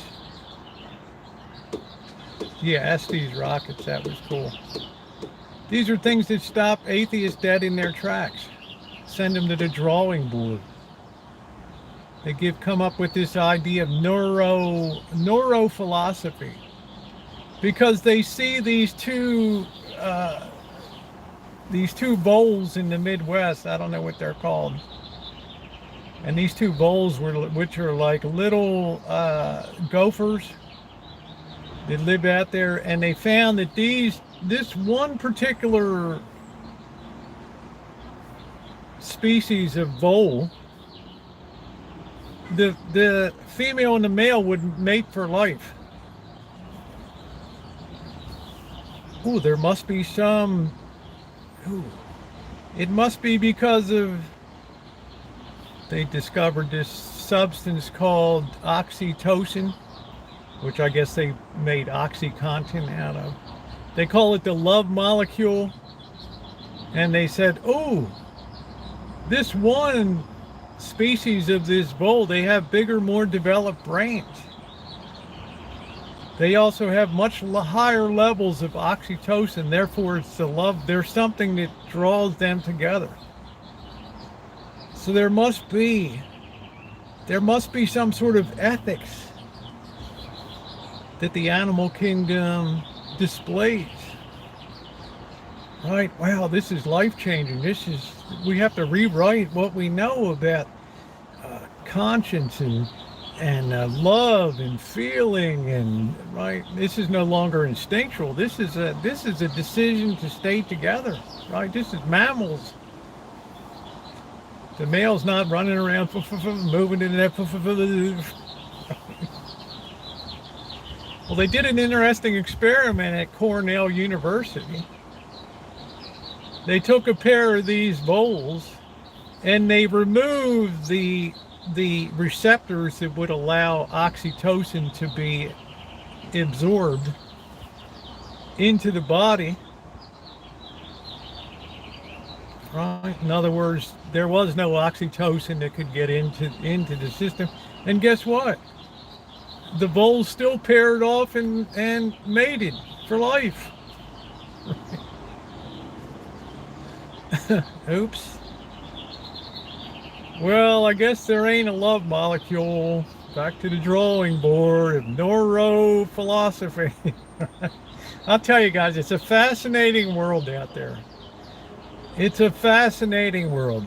So, atheists are forever trying to put this square peg into a round hole, and all they end up doing is just embarrassing themselves. How you doing, Trog? It never works out for them. Never works out.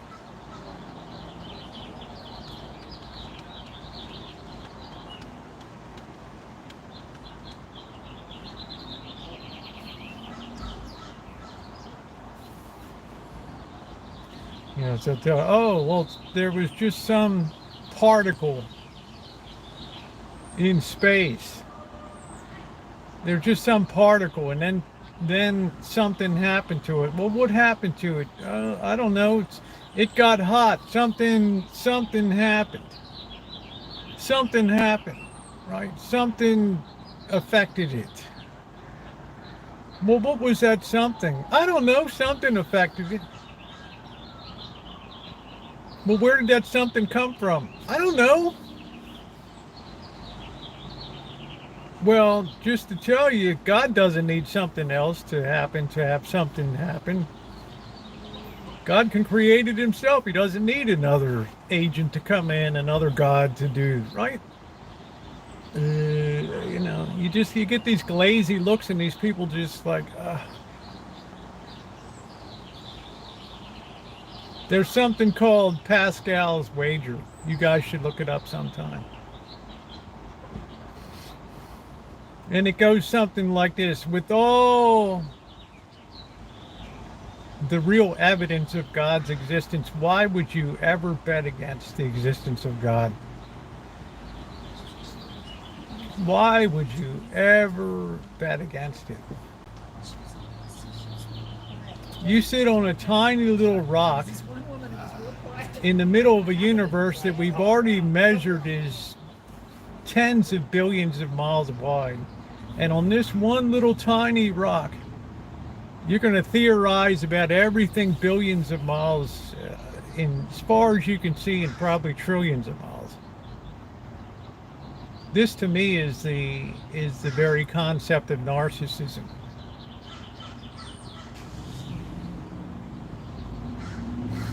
Right? Pride.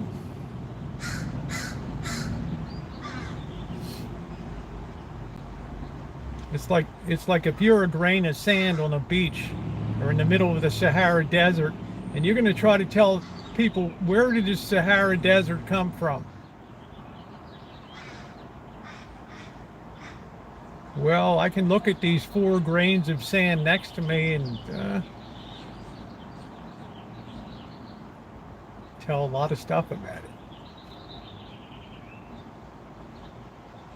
Nobody's denying science.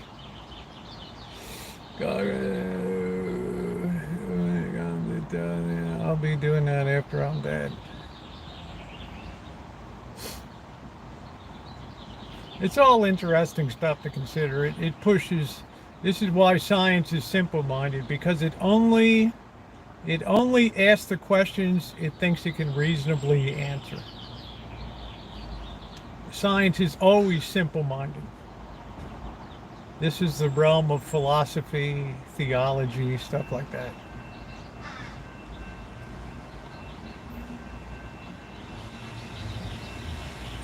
There's too many characteristics to a human being to it just be an evolutionary happenstance and good fortune.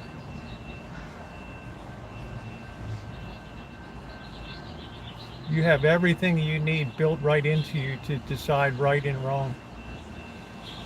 And I do believe you do have a free will. No, DNA can't create itself.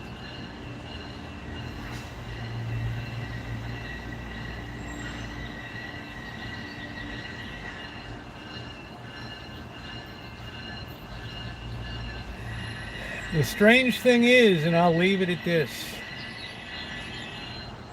This is the last thought of the day from me. And it goes something like this. popped right out of my head. I don't know. Senior moment. I don't know what it was. Something I was thinking about.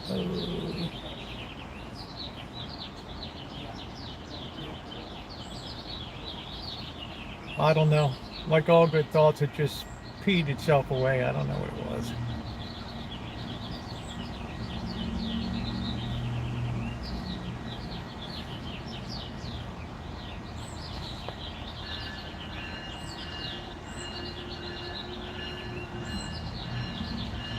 Oh, here's my thought. This is what we might call Rosie's Law.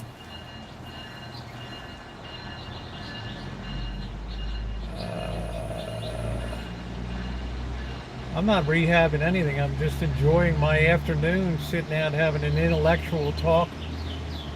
Here's my thought, and this is what's unusual. The more we study the universe and creation, guess what happens? The more we discover, the more we measure, the more we are able to figure out, even on paper, just paper. Guess what happens?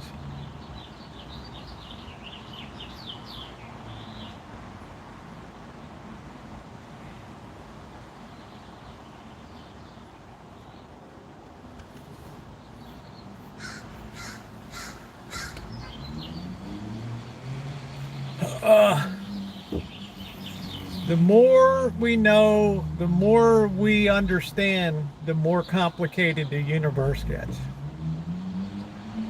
Now we have sections of the universe that don't even obey the laws of gravity that we have here. And by the way, what is gravity? What creates gravity?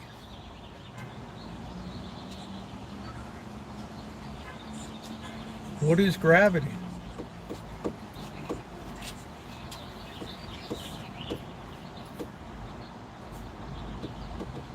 Nobody knows what gravity is. We know how it functions. We know how to measure it. But ain't nobody in the history of the world ever been able to tell you where gravity came from or, how it came into existence.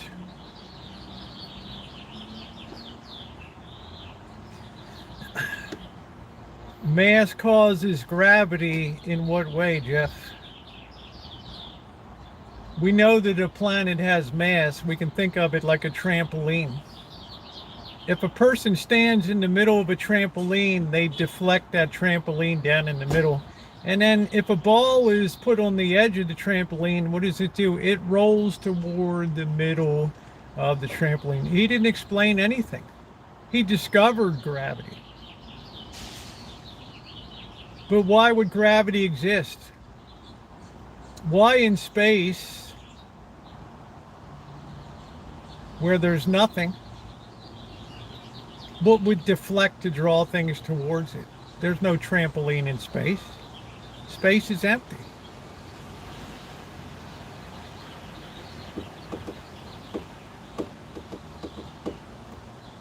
So your answer is there's never been an explanation for what gravity is and how it comes into existence.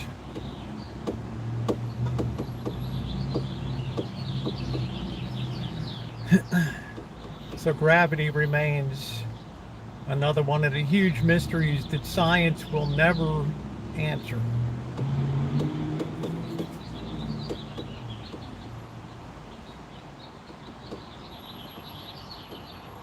So somewhere in space must be something that's like a trampoline, a bending of space. So it's like space is like a big baking dish of jello, right? So if I drop a golf ball into it, it's going to attract other things to it. Really?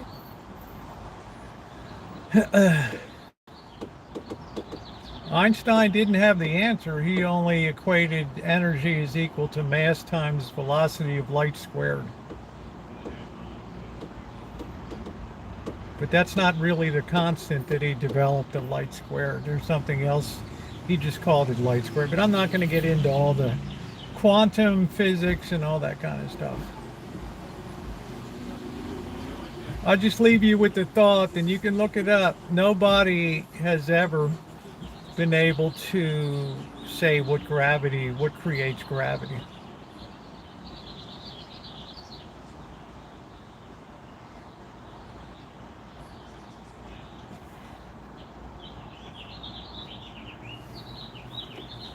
All right, let's. I guess Amanda's out on a date tonight, huh? Interesting discussion tonight.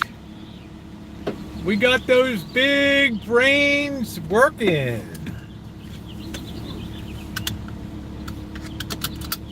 Hey June, we got those brains switched on tonight, man.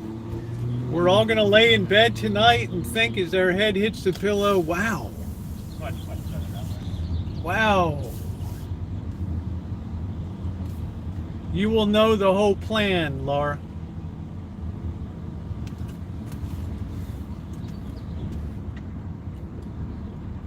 That's good, Jeff. Do you need some more beer bottles to make that happen? Or did you get the plans out of Popular Mechanics? Build your own helicopter in the backyard.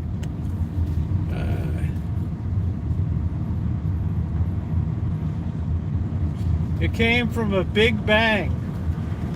It came from a particle that something acted on it.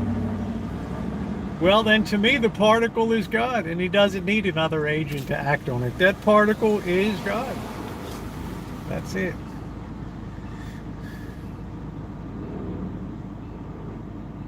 People ignore the realities of space. Yeah, space weighs something, right? We know that. It does have weight to it. Why is gravity not affected when you put something in front of it? I put another planet in front of another one, and gravity is in no way changed in my planet.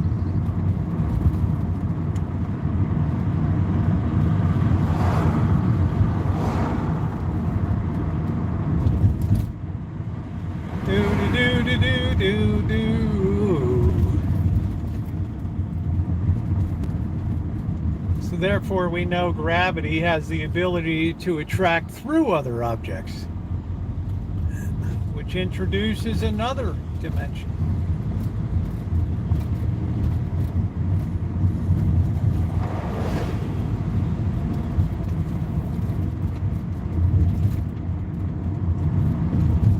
So, given a choice, I'll throw in on the side of there being a creator.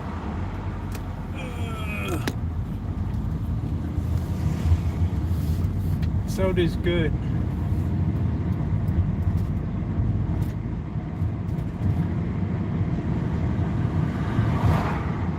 So it's a very interesting universe out there.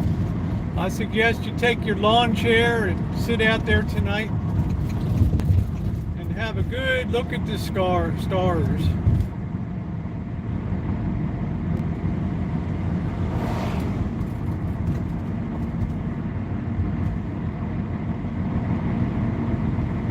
That point of singularity is the end of time.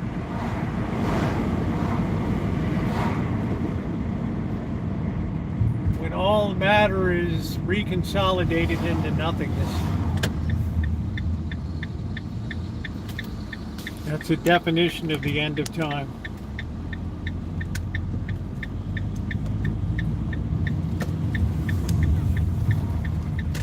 Even the concept of time doesn't independently exist. But let's not explode our brains anymore. We need him to watch reruns of Married with Children.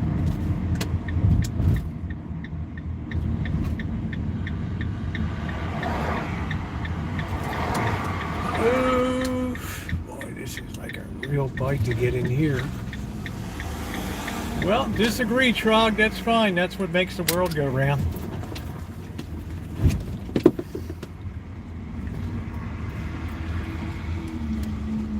But every time you say something was there, or some particle, something, well, that something came from somewhere. Against a backdrop like an artist's canvas that the universe is painted upon, of which we know not the dimensions of in any way, shape, or form.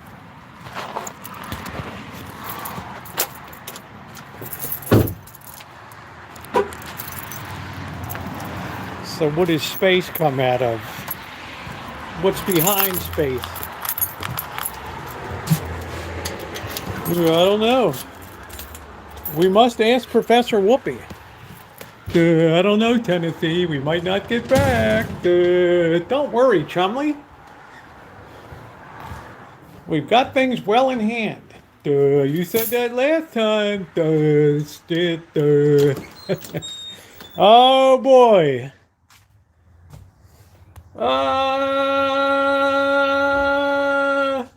The cats from hell.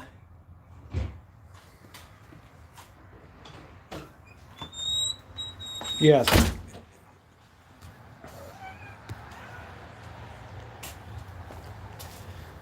Yes, and everybody has a soul, a spirit that lives forever.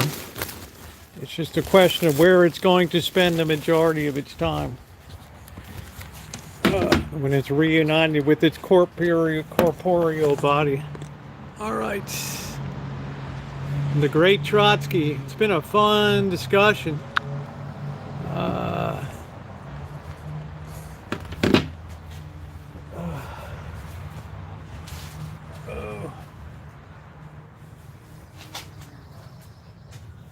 Let's see. What do you guys look like you've been fed?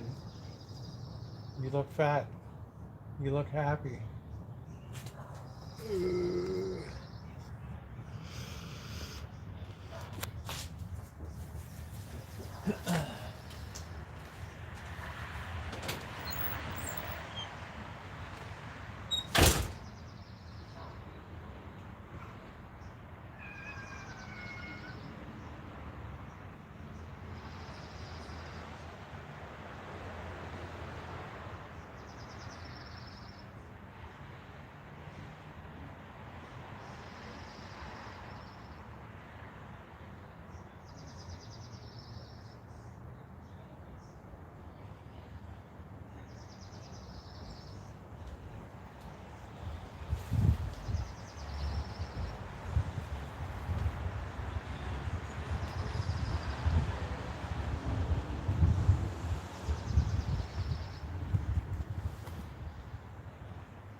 What a beautiful night. Knuckleheads Incorporated. Don't slap baby socks. How rude. Every time baby socks wants to get near a food bowl. Wham. Look at these guys are fighting with the... Look at these slobs. Is that a happy cat? Huh? Trotsky, what are you doing?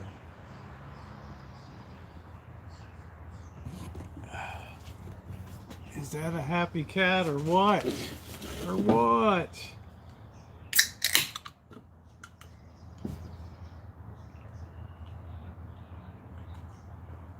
If you haven't hit the thumbs up, please do so. It's very appreciated tonight. That's right, June. That's the way it's supposed to be. The more you know, the less you know. It's like it's a good mirror of the story of the Tower of Babel in the Old Testament, right? The more you try, the worse it gets.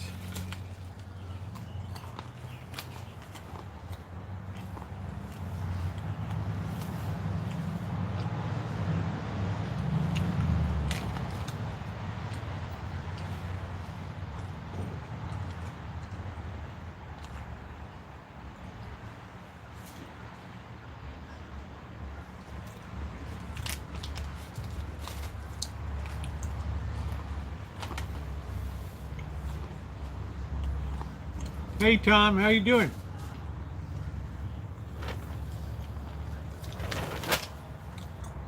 You were hiding in there tonight.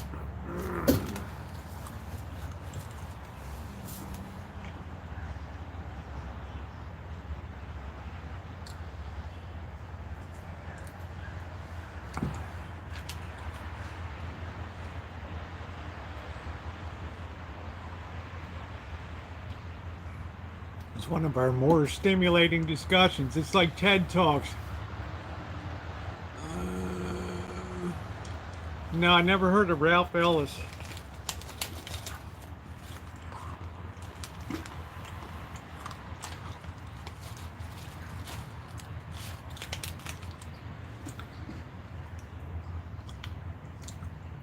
Not anymore, Laura. Once in a while I'll bake something. I got some cherry pie. I need to bake another cherry pie.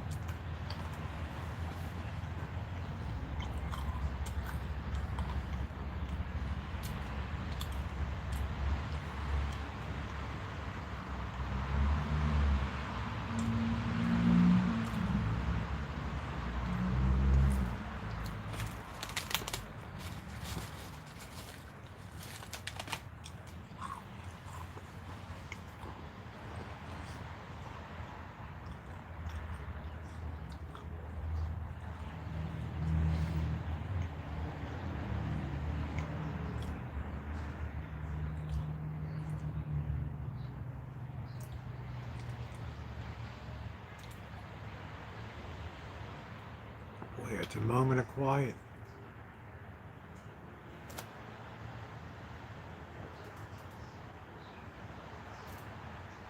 Nobody's speeding.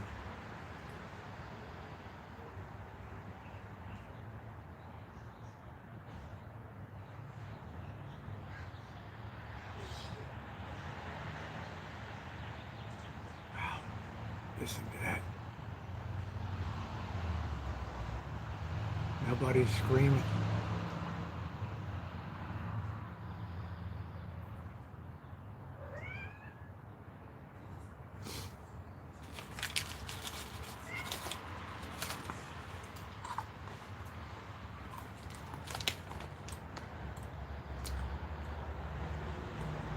Yeah.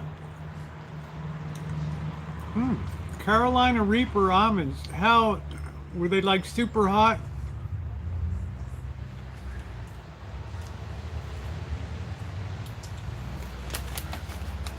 Were they like really hot?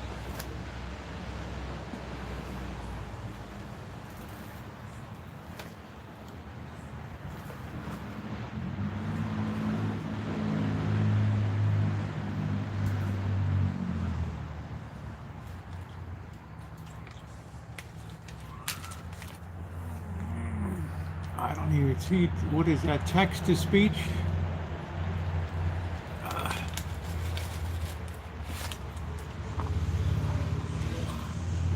I like Bing cherries.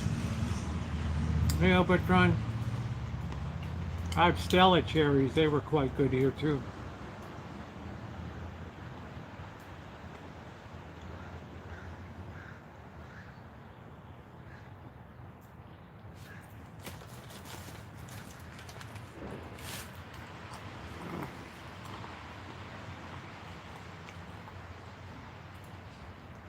I used to have it. I just didn't. It's got some problem with connectivity.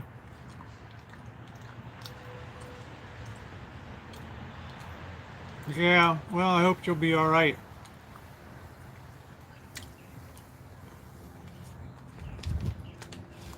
Jeff, that's totally up to you.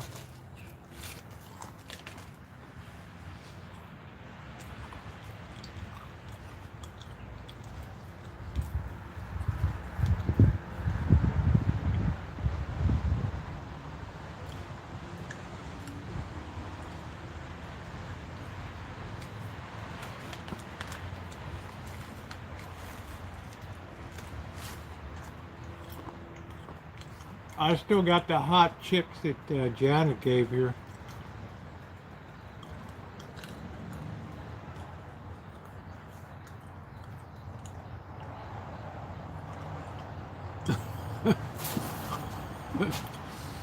Shmay, that mean you can't drink Fireball?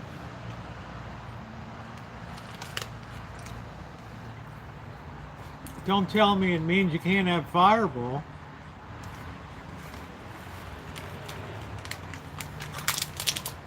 What's the world coming to?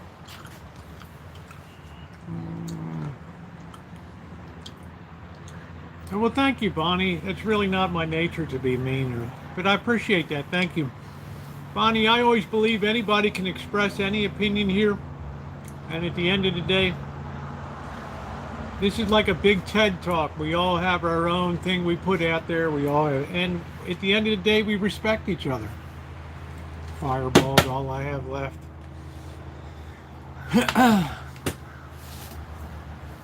I like that. Yelling are kind of easier to digest.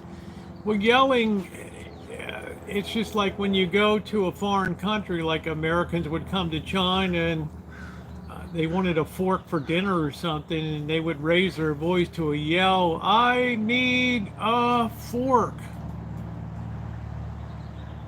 Ta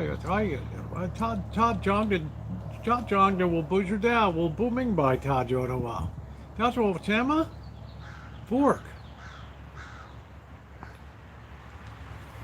Now there's a fork. Right. Well, it just goes to show, Jeff, that anybody can advance any theory as long as there's enough suckers to believe it.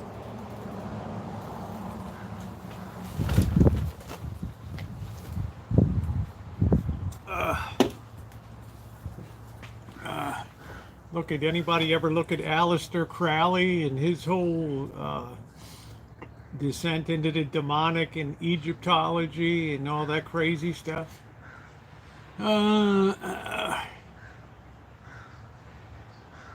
the Eye of Horus and Jeff, the history of crazy stuff in this country defies belief. They'll put your hiney on fire. And Bonnie, I appreciate you being here.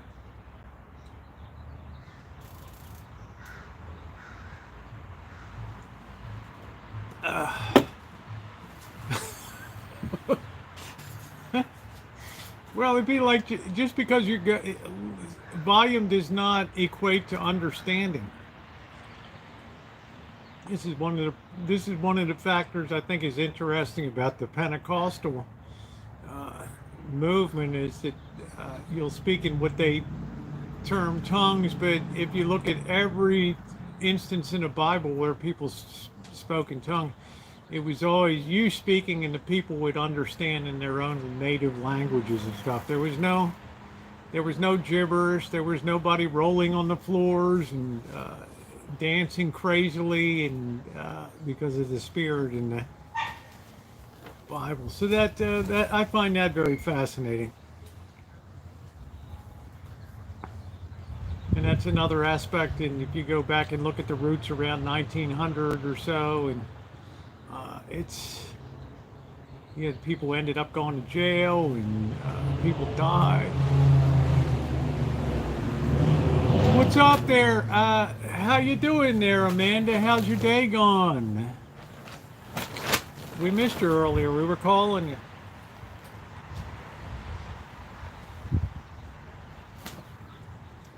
I always say, be careful which spirit you're communicating with.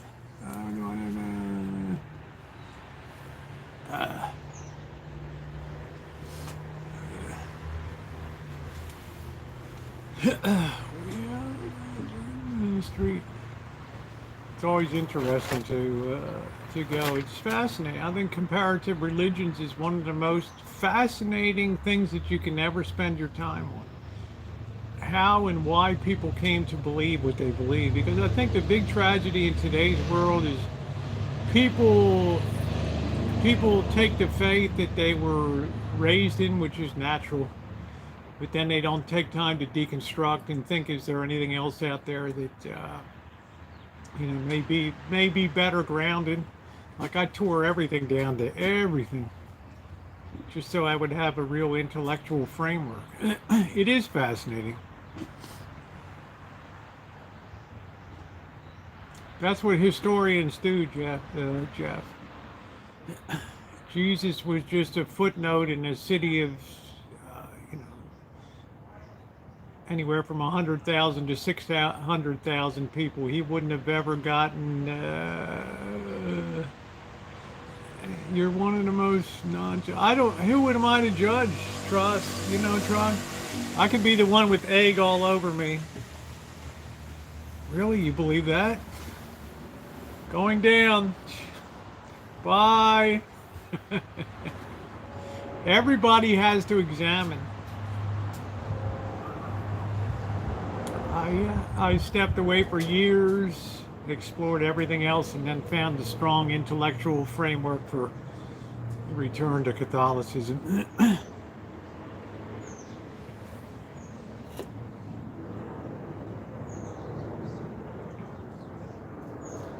But ask me if I think other people can be saved.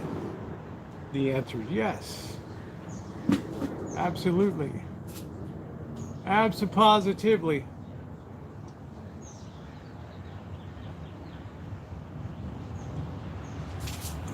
But I don't think that I'm quite sure we don't go to heaven alone. We can't get into heaven alone, though. Unless we take other people with us. Bringing other people with you is the ultimate sign of charity. Bring all souls to heaven, right? I want a Mennonite school if you ever do. Yeah, Mennonite's really cool. Born of the Puritans and very fascinating. Puritanism, rebellion against the rubbery doctrines of the Anglican Church and stuff. I studied and now I got insights on churches. Well, what we perceive is idolatry, because a lot of times it's a misunderstanding of, like when it comes to Mary and other things, people think you pray to her. No, we pray to have intercession with her help. Well, I don't believe that either, GTB. I don't think every and any belief works. Because that's led to the errors of division that we see today. Beautiful weather on the river. Nice. Beautiful. Trotsky, you used to look so beautiful. Now you're all got zillions of burrs. You're a slob.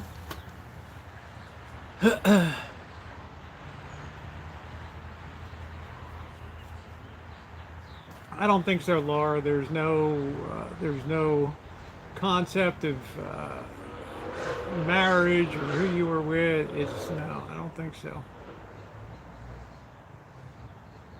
Or it might be you get whatever you want. In which case, there's Peanut. Peanut!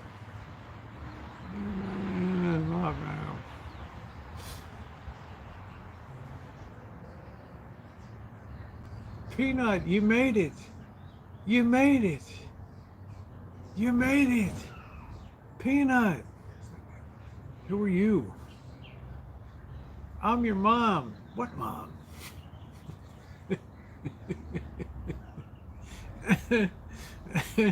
Peanut, don't you know me?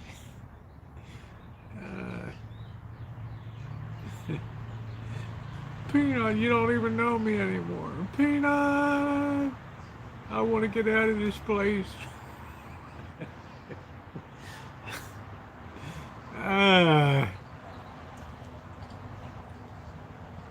No, Peanut, come back. I didn't mean it. I love you.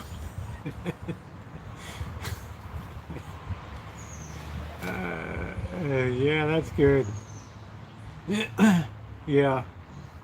You can't always get what you want. Over the first rock on the mini rock form, time backward preacher.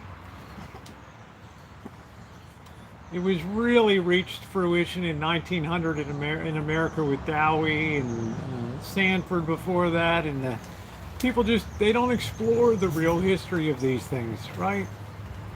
So much of this stuff is born in flim flam and jail time and sexual dalliances and starvation and manslaughter, and people just walk in and don't even bother to examine the doctrines or how it came about. They just, well, I guess something, I don't know. I want to shake and roll on the ground.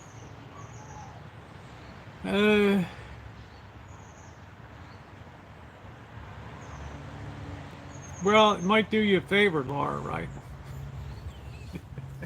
Right. You have no recognition of your ex-husband, right? Another gift of heaven, but now you might start all over again, right?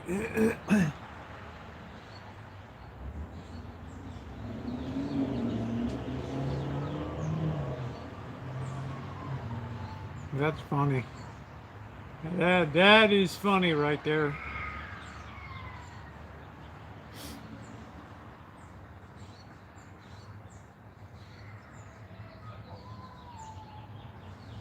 My only caution, be careful which spirits you think are communicating with you. The devil is more intelligent than any person that was ever put on planet Earth. More cunning, plays the long game. Have you seen someone really cut loose? Yeah, I've been down at Jimmy Swaggart's. There were people mumbling and yelling and unintelligible languages, whereas the apostles in tongues would always be understood by people. Be a clear language. No babbling.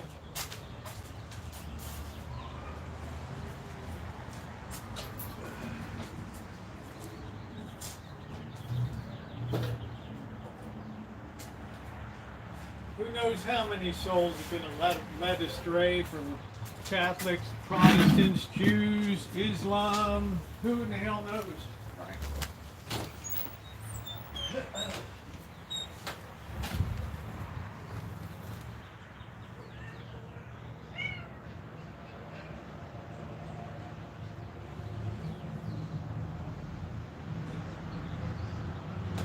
We're gonna have some hack job chili, but I will feed you knuckleheads. Don't worry, you're always hungry.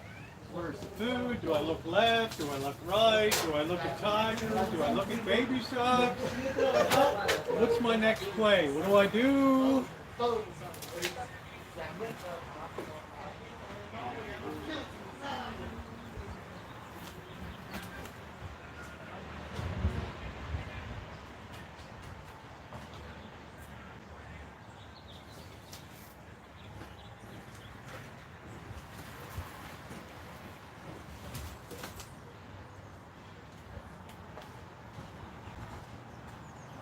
Big question is, do we believe as we live, or do we live as we believe?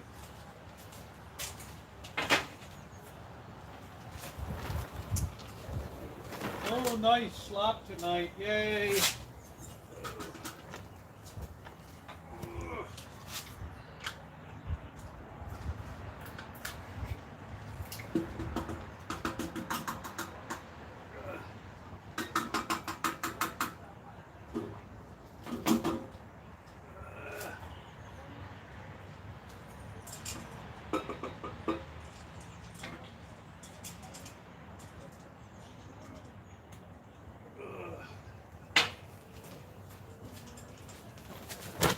These days, everybody wants religion as they believe. Have it your way, like McDonald's.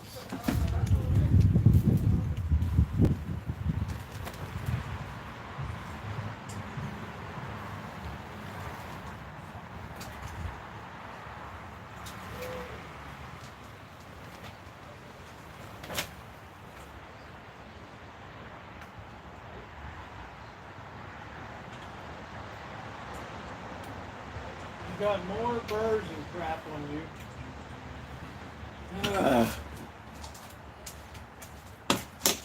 Ooh.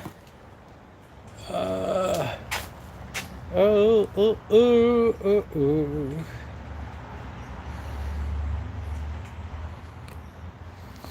Beginnings actually traced to Maine. Up in Shiloh in Maine was the first real. All these guys got jealous of each other. Sanford was jealous of Dowie, and they all built their own towers. Quite a story.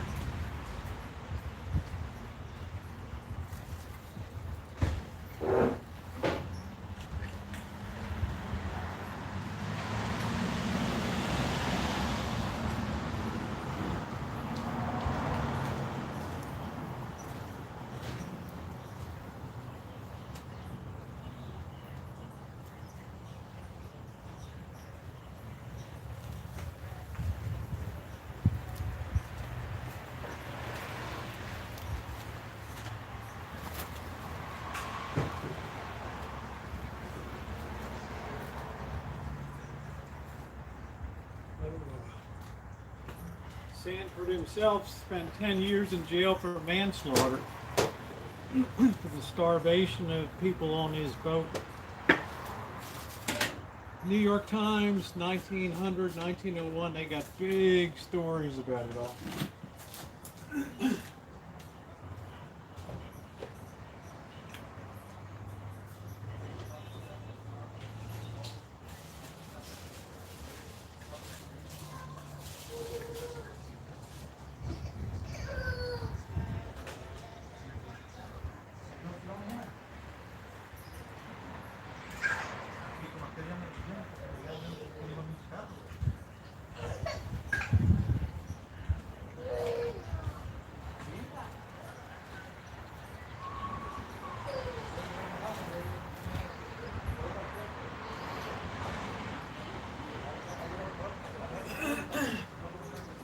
No, before you go.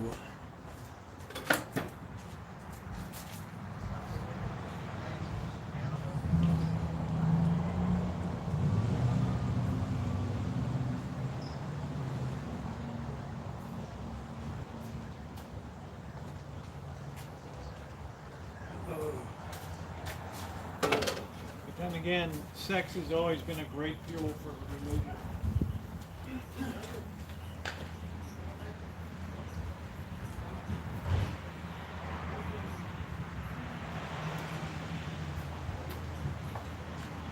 Jefferson T. Rowe, you Babylonian. I call it a Babylonian now. Gee, don't let me get in your way, Trotsky. You know, make me trip. Bo, we got Amanda hug and kiss.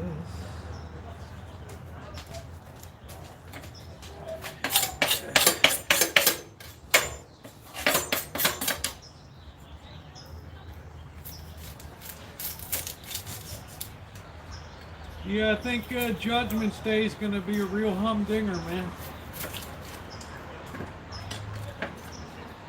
That's going to be a real barn burner. The Valley of Josephus.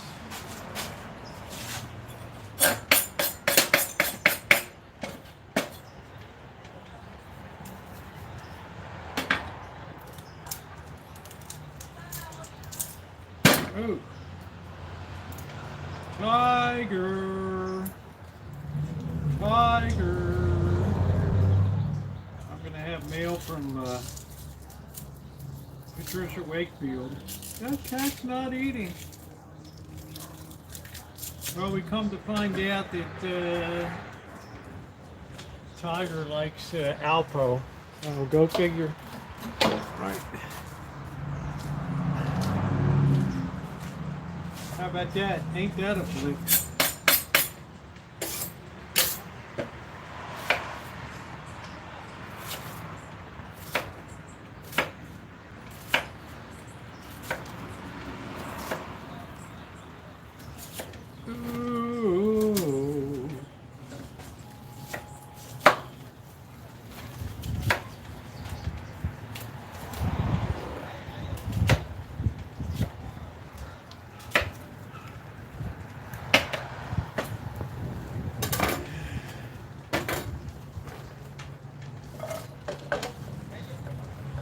That's the way we do it, June Guadalupe.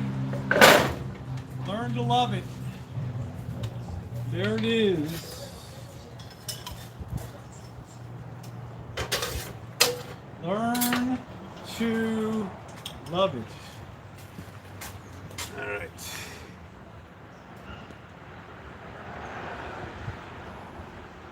Yeah, well, you don't have to believe in the devil for him to exist. All you have to do is believe that there's such a thing as good. That automatically means there's a bad. And when there's bad, there's justice.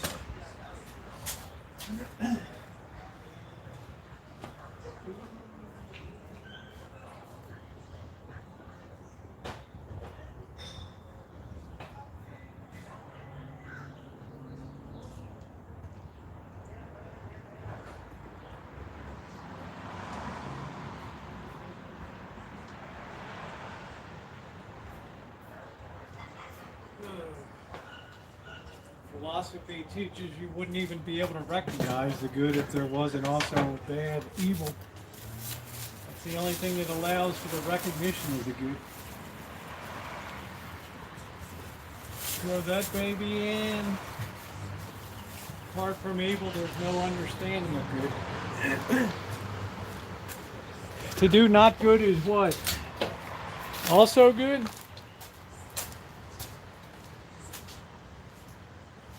Doesn't work like that. People wish it worked like that. Basic philosophy ourselves tells us that proposition is impossible. There will be justice. The theory of this warm and fuzzy, benevolent, all-forgiving, all-loving. To me, that's going to be the most interesting thing of all.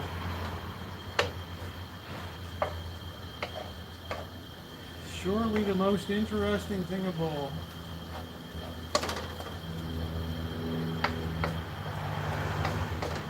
Contemplate your salvation with fear and trembling.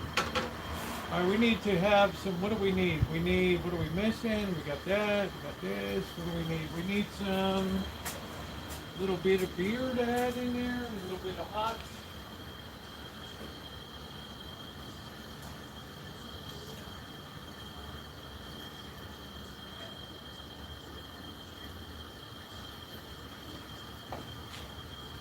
As we live, so shall we believe.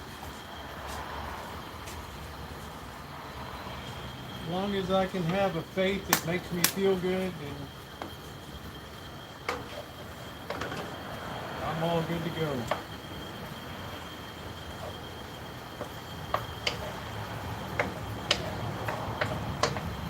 It's all about me. My will be done. All right, we're underway, man. I gotta get a can opener. Maybe the cat will leave me alone.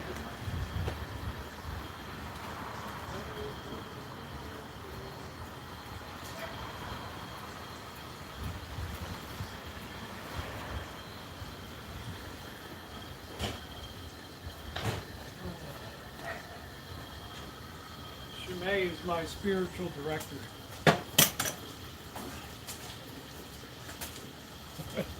She deems it a pretty lost cause. Like the sand in the hourglass. Yeah, we had a great, well, no, we had universe, we had the mind, we were all over the place tonight. Fascinating stuff, Amanda. Very intellectual discussions tonight. We have Professor Jefferson T. Rowe here. All right, Tobacco Rowe. Weighing in from Kansas. Doesn't get any better than that. Jefferson T. Rowe.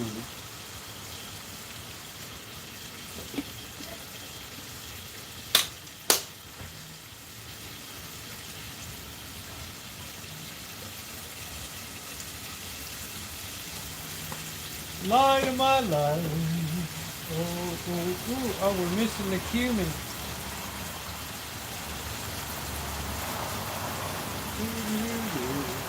Oh, there's the cumin.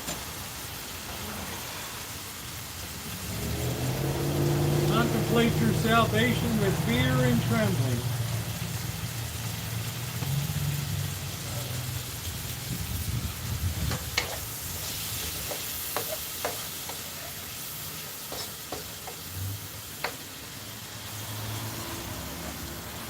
Ooh, that's already smelling good, looking good. Man, that's good. Yeah, Shemay is my spiritual advisor. Like Rosie at the Lost Cause.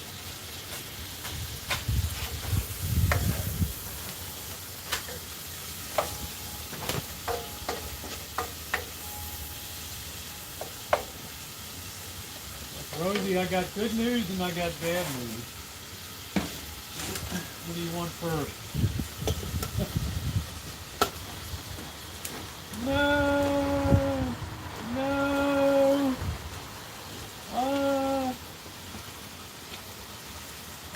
What kind of fool am I? Do-do-do, Trotsky and company. You're such a bunch of knuckleheads. Do you have any idea why so many exorcisms are going on recently? Because of the New Age stuff is one big driver of it. Priests say that's the number one reason. So the number of exorcisms has exploded in the last 3 years.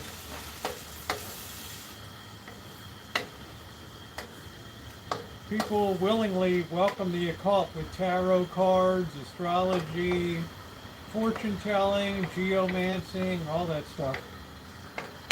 There's an open invitation for the demonic to enter your life. You're basically assenting to any spirit to come in.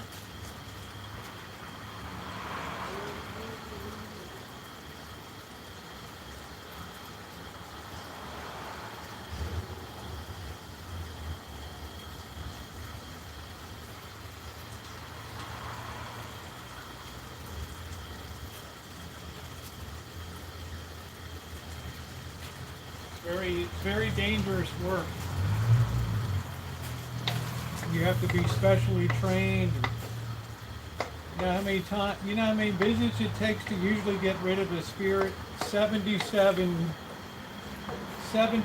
encounters on average. It's exhausting work. But his father Ripperberger says, who's probably the most well-known exorcist today, you'll never forget when you see somebody floating up to the ceiling for the first time.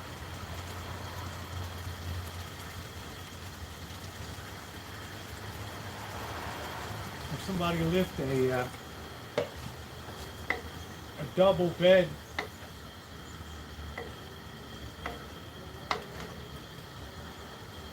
You won't soon forget that. All right, we're going to let that cook down a little bit. People too easily dismiss the spiritual in the scientific world, much to the delight of the devil.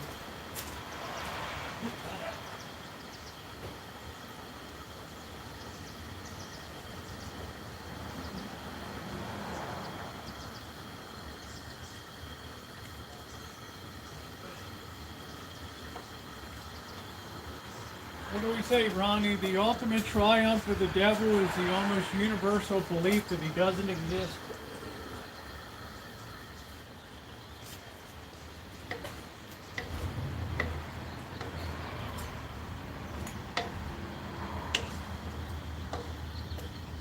Usually every archdiocese, well, they got rid of a lot of them over the years. They thought it would help modernize, but usually every archdiocese these days has a exorcist, but it's very hard to get into the program. They say maybe 1 out of 100 people are truly possessed. The rest have psychological problems. Of course people are getting crazier every day. Well, I told you about my supernatural experience, Ronnie, in Vegas.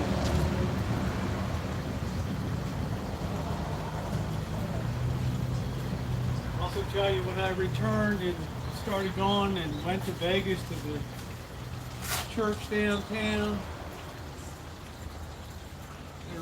They're all in there praying the rosary, and I'm thinking to myself, man, I don't even know how to do this. All of a sudden, out of nowhere, some guy from across the church on the other side gets up out of his pew, walks all the way across, and gives me a pamphlet called "How to Pray the Rosary." I'm like,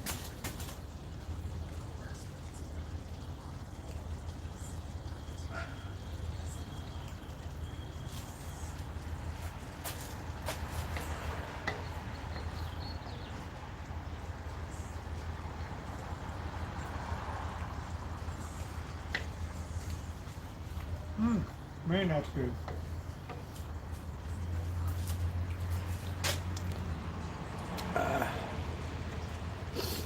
Oh, okay, good, Laura. I hope you're doing okay.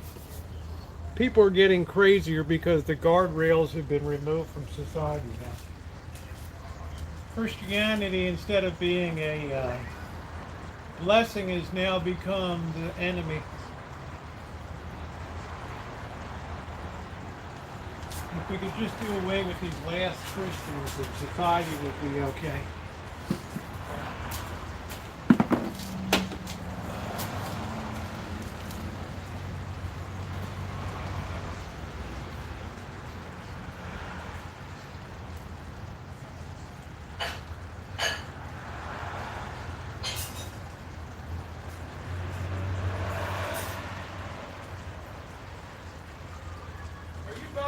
I just begged you.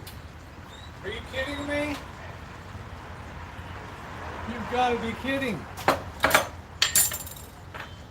We're going to let that work down a little bit.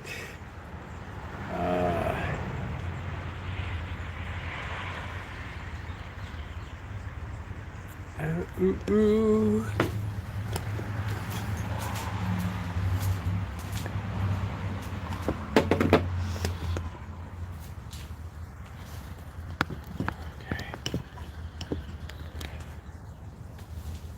Old paint company.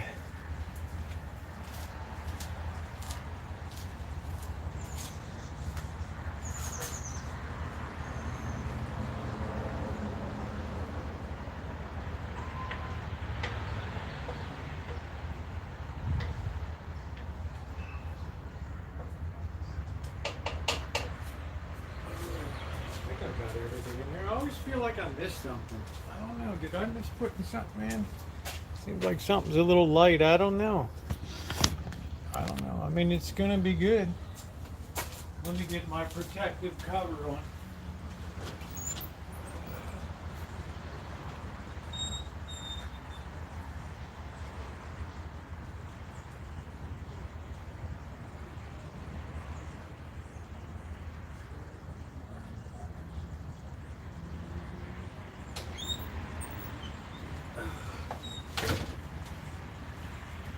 What I always tell people, try to be as right with the Lord as you can. You never know, tomorrow you're barreling down a road, somebody T-bones you and you're gone.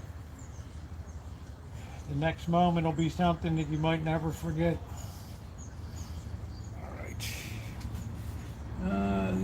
I was looking for you, Rosie, when you pop up with that money. Naomi, don't scare me, honey. Don't scare me, honey.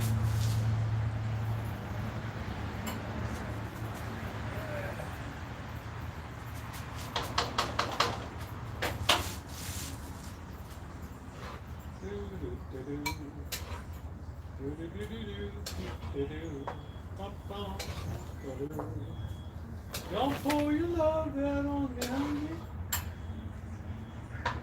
Take my heart, my soul alone. So don't leave me here drowning in my tears. Haven't I been good to you? Didn't I give you some slop?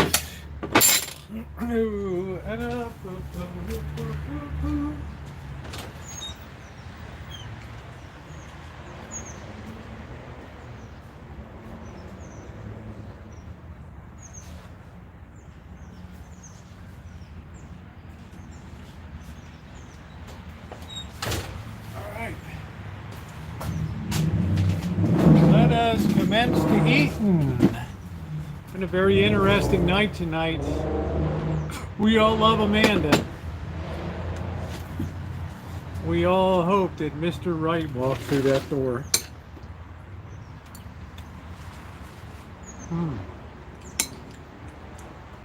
This just can't be beat. For 15 minutes, I believe in karma. That's a new age experience. That's another new age belief that's drifted into Christianity. It has no basis in doctrine.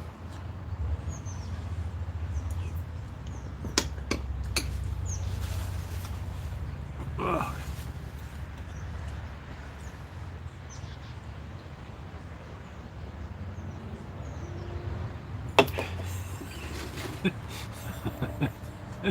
I'll even take Mr. Right.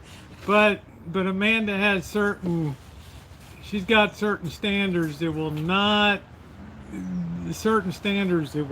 be violated.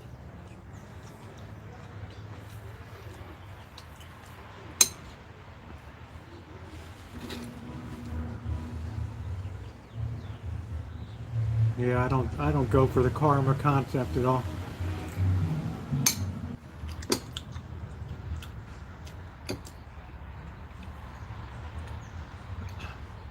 Why do you always make what?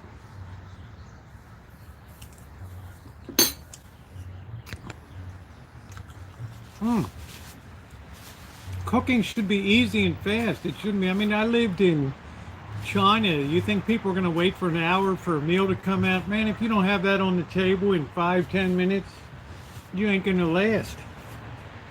Hence the wok was developed. The wok was the early microwave. What are we doing? What are you doing?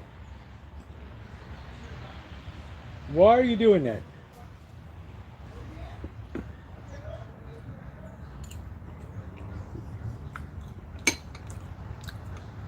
Take a pot, take 1 cup of rice, take 1.5 cups of water and a pat of butter, put it in, bring it up to a boil, put it down to the lowest heat, cover it, give it 15 minutes and turn it off the heat. Okay, you'll have perfect rice every time. Is there such a thing as a cast iron work? Nice.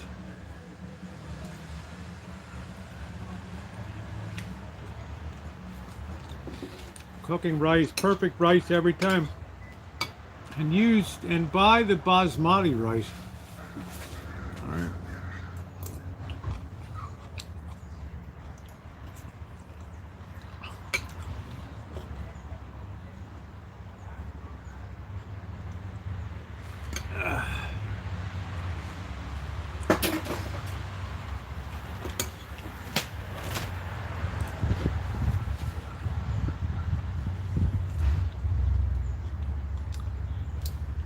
Oh, delicious.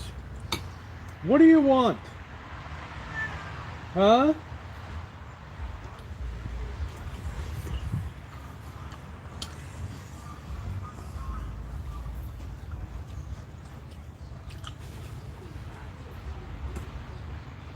Hey, it's going to be too spicy. You'll be blowing the covers off of the weeds tonight.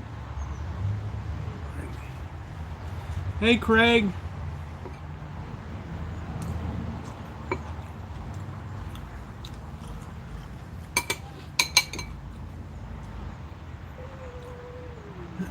Nah, my steamed rice is too easy to make. Honey, I lived in China 5 years.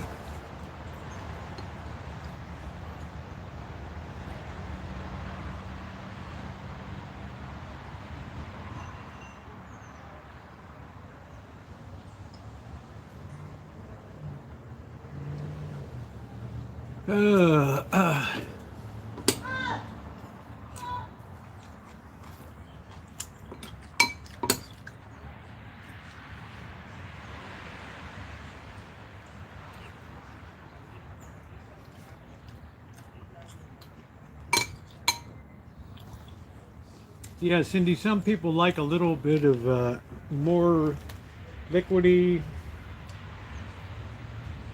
I like my rice nice and fluffy. What are we doing? Are you gonna claw me? Are you gonna claw me? Huh? Are you gonna claw me?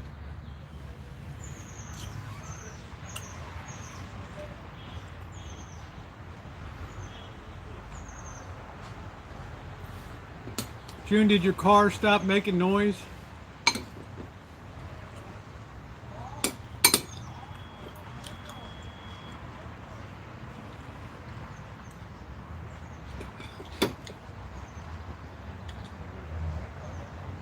What do you want?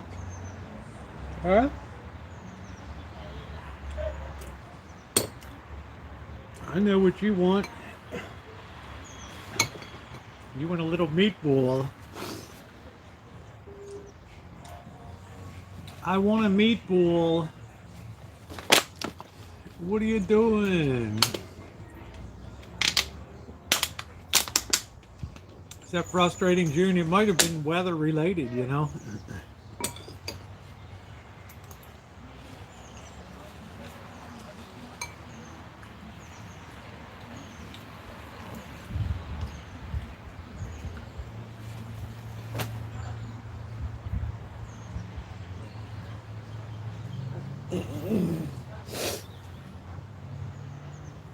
Are we going to look at it? Are we going to eat it? We're going to use it as a mouse tennis ball. What are we going to do? We don't know whether we should eat it. Oh, shoot. Cooking for 2 extras. What are you in a family way, Naomi, or what?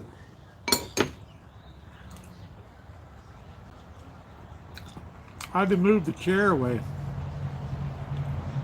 Wow.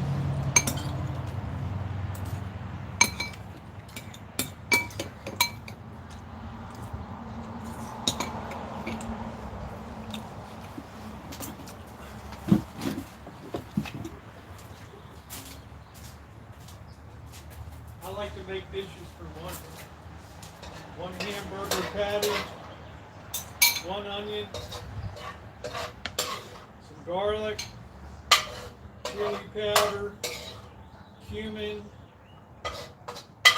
brown sugar. Delicious. Deliscable.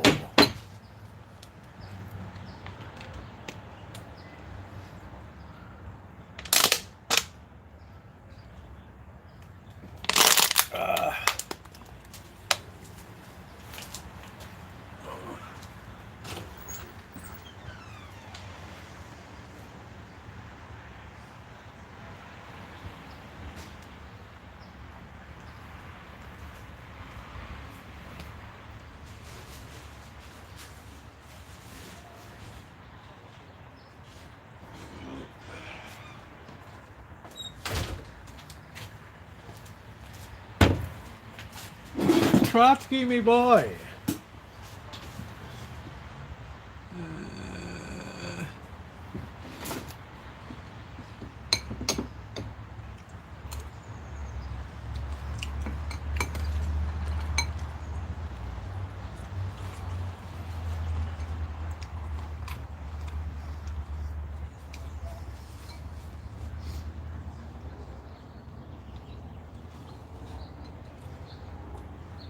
Jefferson T. Rowe.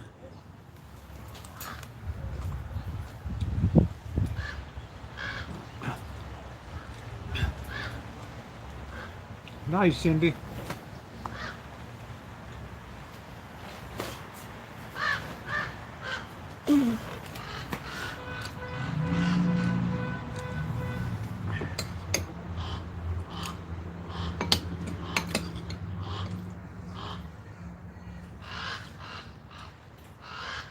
Listen to that crow. Isn't that insane?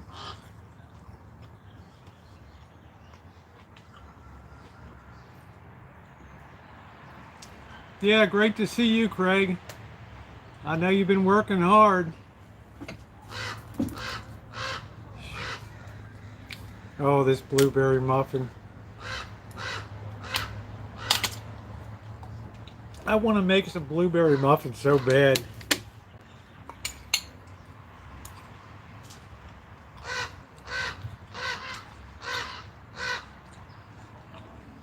Cats could care less about the crows.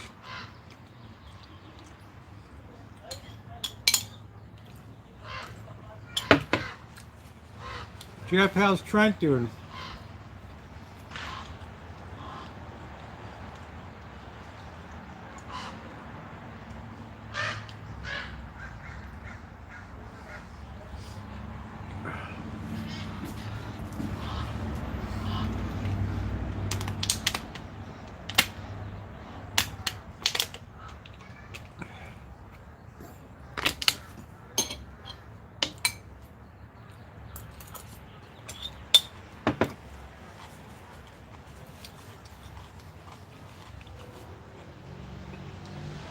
Blueberry's great, eh?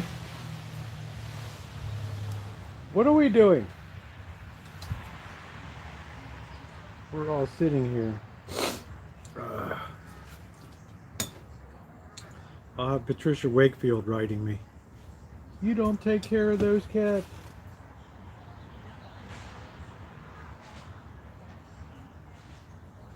Baby Socks likes it. Nice chili.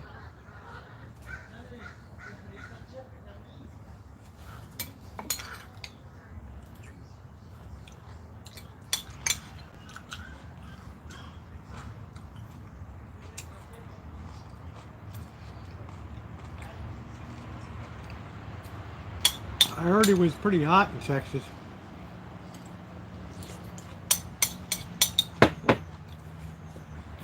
Whereas it's been one of the coolest springs ever here. Oh, that's good, Jeff.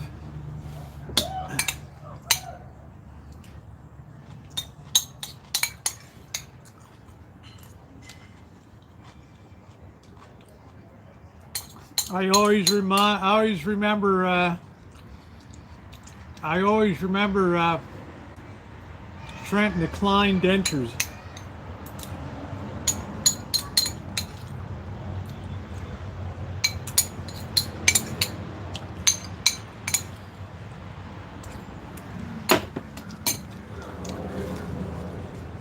No, I don't think Trotsky likes what's on the menu tonight. There's not enough meat to get into without all the spice. Now, Baby Socks, on the other hand, got a little bit of Mexican in him / her. We still haven't determined. I think the only one we know is a male is Baby Tiger. Seems to have peanuts, M&Ms with peanuts and without. It seems to have peanuts.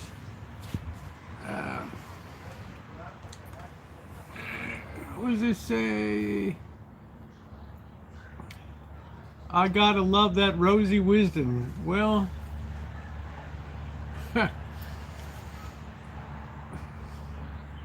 your mileage may vary out there. I'm sure some people do. I'm sure some people would like to take a 9-iron upside my head.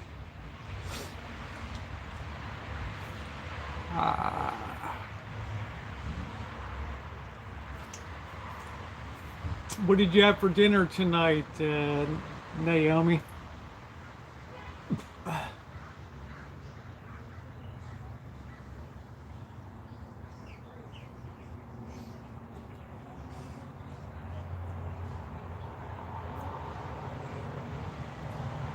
You're the first person I ever knew that did like mail order dentures.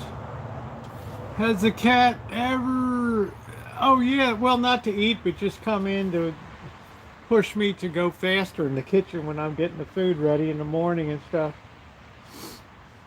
Especially Baby Socks is very bold. What are you going up the tree for? There goes Trotsky up the tree. Chicken tender and fries. Where's that vegetable?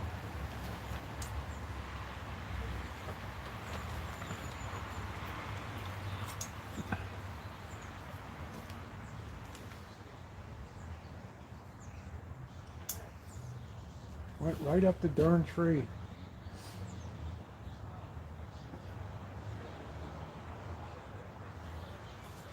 Boy,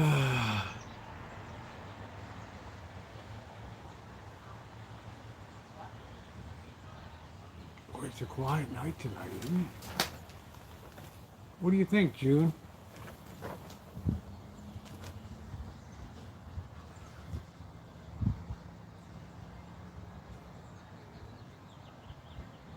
You have to treasure the moments.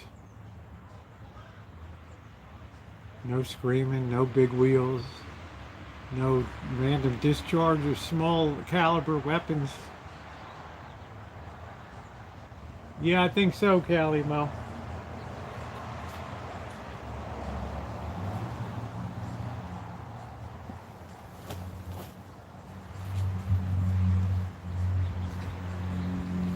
I really went through that food tonight. If you build them a cat house in the yard, you think he was sleeping in there. I think these cats go where they want to go. I find them in the lawnmower bag, sleeping in there. Beautiful weather, June. Typical late spring weather. Getting on to summer. Yeah, maple syrup would be a go.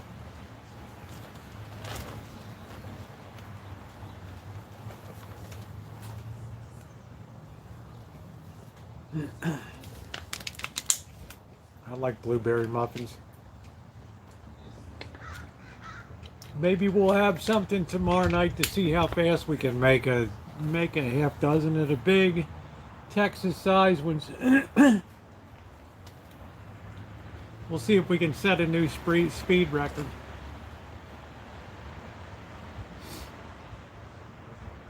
Yeah, we know the weekend's coming. They'll be racing up the road, June. Cursing each other under their breath.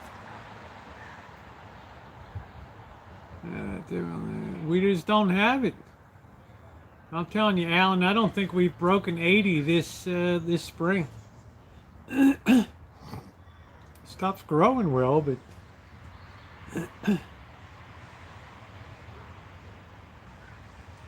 I already got a few tomatoes on.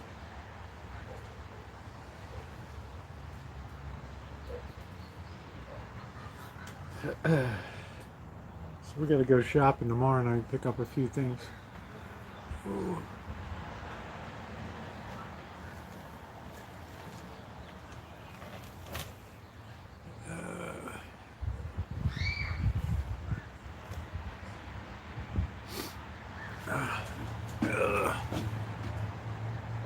Yeah, it's probably El Nino or something like that.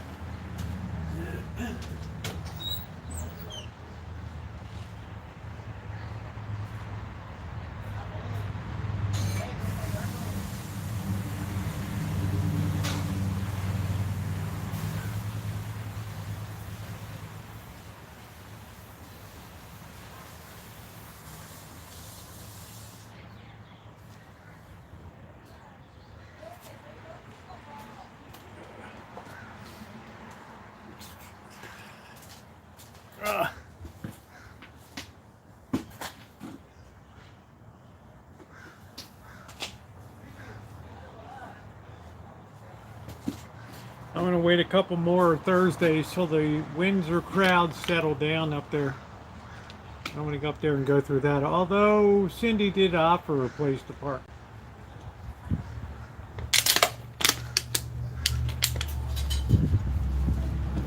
Hey Robbie, how you doing? Do you know Cheryl Kata is watching? Yes, of course I know her. I was going to meet her down in, known her for years. I was going to meet her down in Fresno, but we weren't able to make it happen. I think when I called her, it ended up on like her, texted her, ended up on the spam, her spam thing. I love Cheryl Coyote and also Graham. They're great people.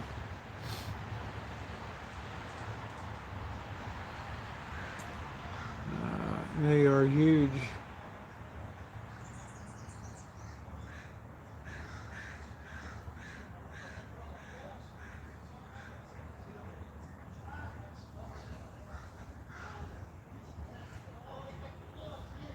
All the plants seem pretty happy. I don't know for the most part if they're going to be happy to set a lot of tomatoes when it goes down to the upper 40s at night. I mean, I get up in the morning and I go out. It is chilly. It's 50, 55 degrees.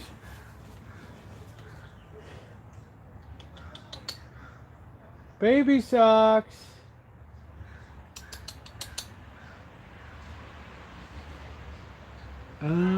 Yeah, I like the hat. It works. Well, I talk good about her too. I love her. She's a very talented channel.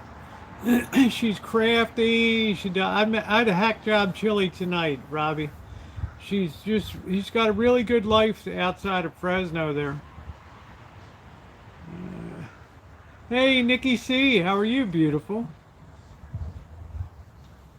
You're the beauty queen. Yeah, it was good. I don't like to fiddle around all day cooking chili.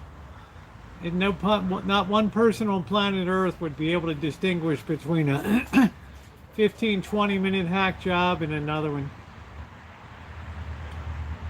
So my coffee tastes better. My coffee tastes better.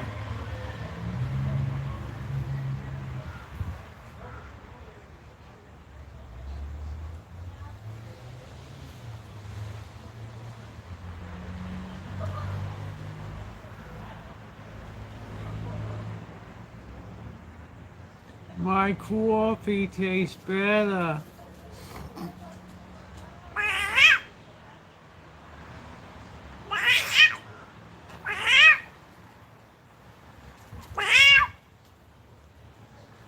Yeah, it sounds like Brooklyn. Hey, what are you doing? Huh? You're gonna go down you're gonna do the thing today? You know.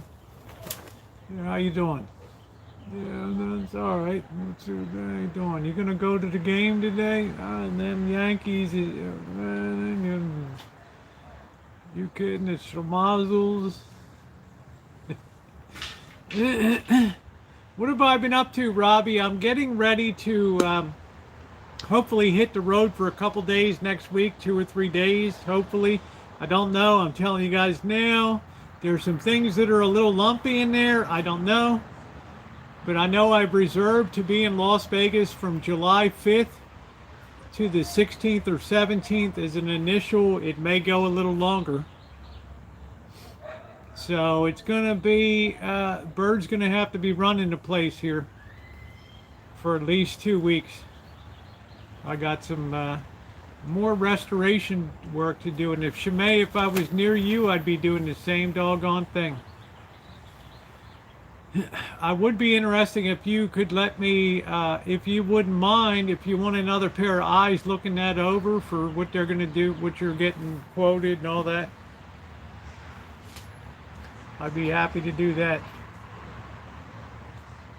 Greatest pictures I have are Shimei standing outside of her church and inside, the Bible in her hand and going to it. What an awesome, awesome person.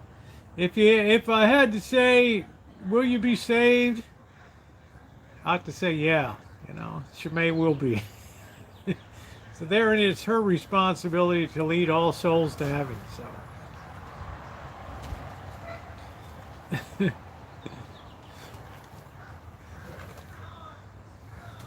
It is a big task.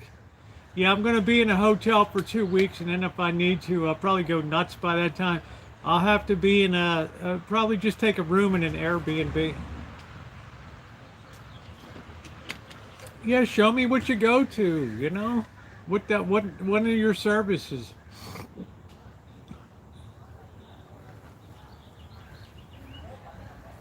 I'm always interested in what everybody's doing.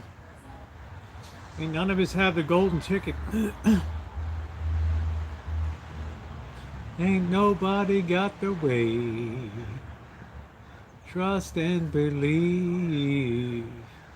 He will send you on your way. Shimei is amazing. When you think of everything that she has on her plate and everything that she does, from guitar lessons to, I think it was, I don't know, it was flute or I'm not sure what it was, to taking responsibility for her mother, being a minister, being an ordained minister. And let me tell you, just don't walk into a church and do a Rosieokelly and just start opening, hey, let's talk. Besides her, her high-level New Jersey Department of Labor gig. So it's a lot of, she's got a lot going on. Flute and guitar, that's right. She's a flautist.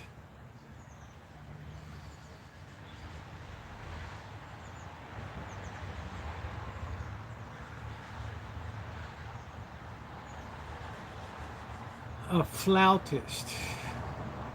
La Boheme.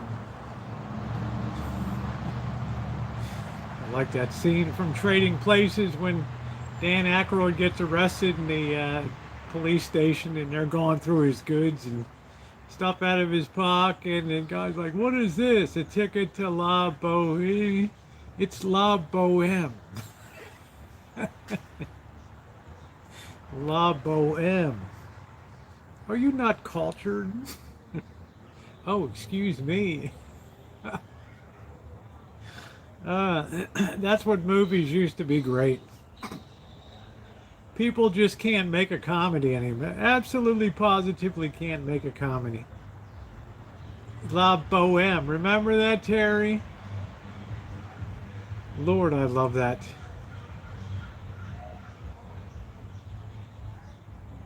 I so miss the movies when great storylines. Now it's all these dark space and superheroes and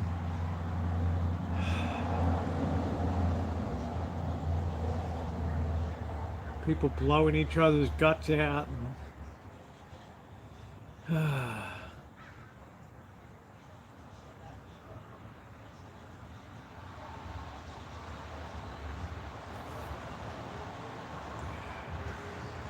Man, I thought I was getting shingles today. I had this like, what that is.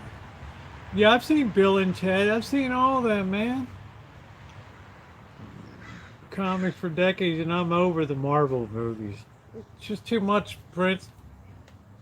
Stick to the really cherry old stuff, right? It always holds its value. People come, oh, these Pokemon cards, I gotta go get this, gotta get. Man, those things might be worthless in 5 years. What are we doing?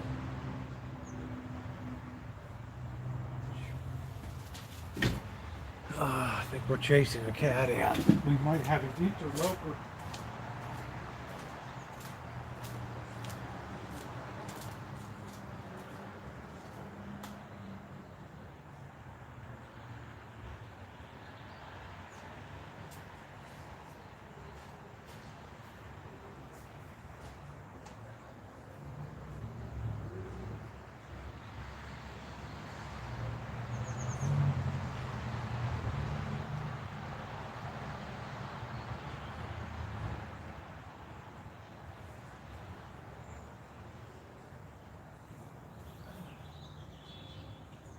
Ooh, I thought maybe there was a rat in the back. We have been known to have a few rats. Oh, good night, Alan. You know what, guys? I think I'm going to pack it in, too. It's been about 3 hours and 15 minutes. I want to see planes, trains, and automobiles again. So, and I want to watch Animal House again. So, thank you, guys. Do you mind if we dance with your dates? Why, not at all. All right. So thank you, everybody. Most importantly, to say thank you to my moderators for everything that you guys do day in, day out, to make this a chat open to everybody and diversity of opinions. And I really appreciate people like June come in, Amanda Hug and Kiss et al., We got Jefferson T. Rowe in here tonight, a legend. So thank you, Angus Kisses. Good to see you. Good night, June. Always awesome to have you in here. Naomi, love you, girl. It ain't gonna be long, my child. Goodbye, Nikki S. Good night. Thank you, everybody. Thumbs up are appreciated. Good night, James.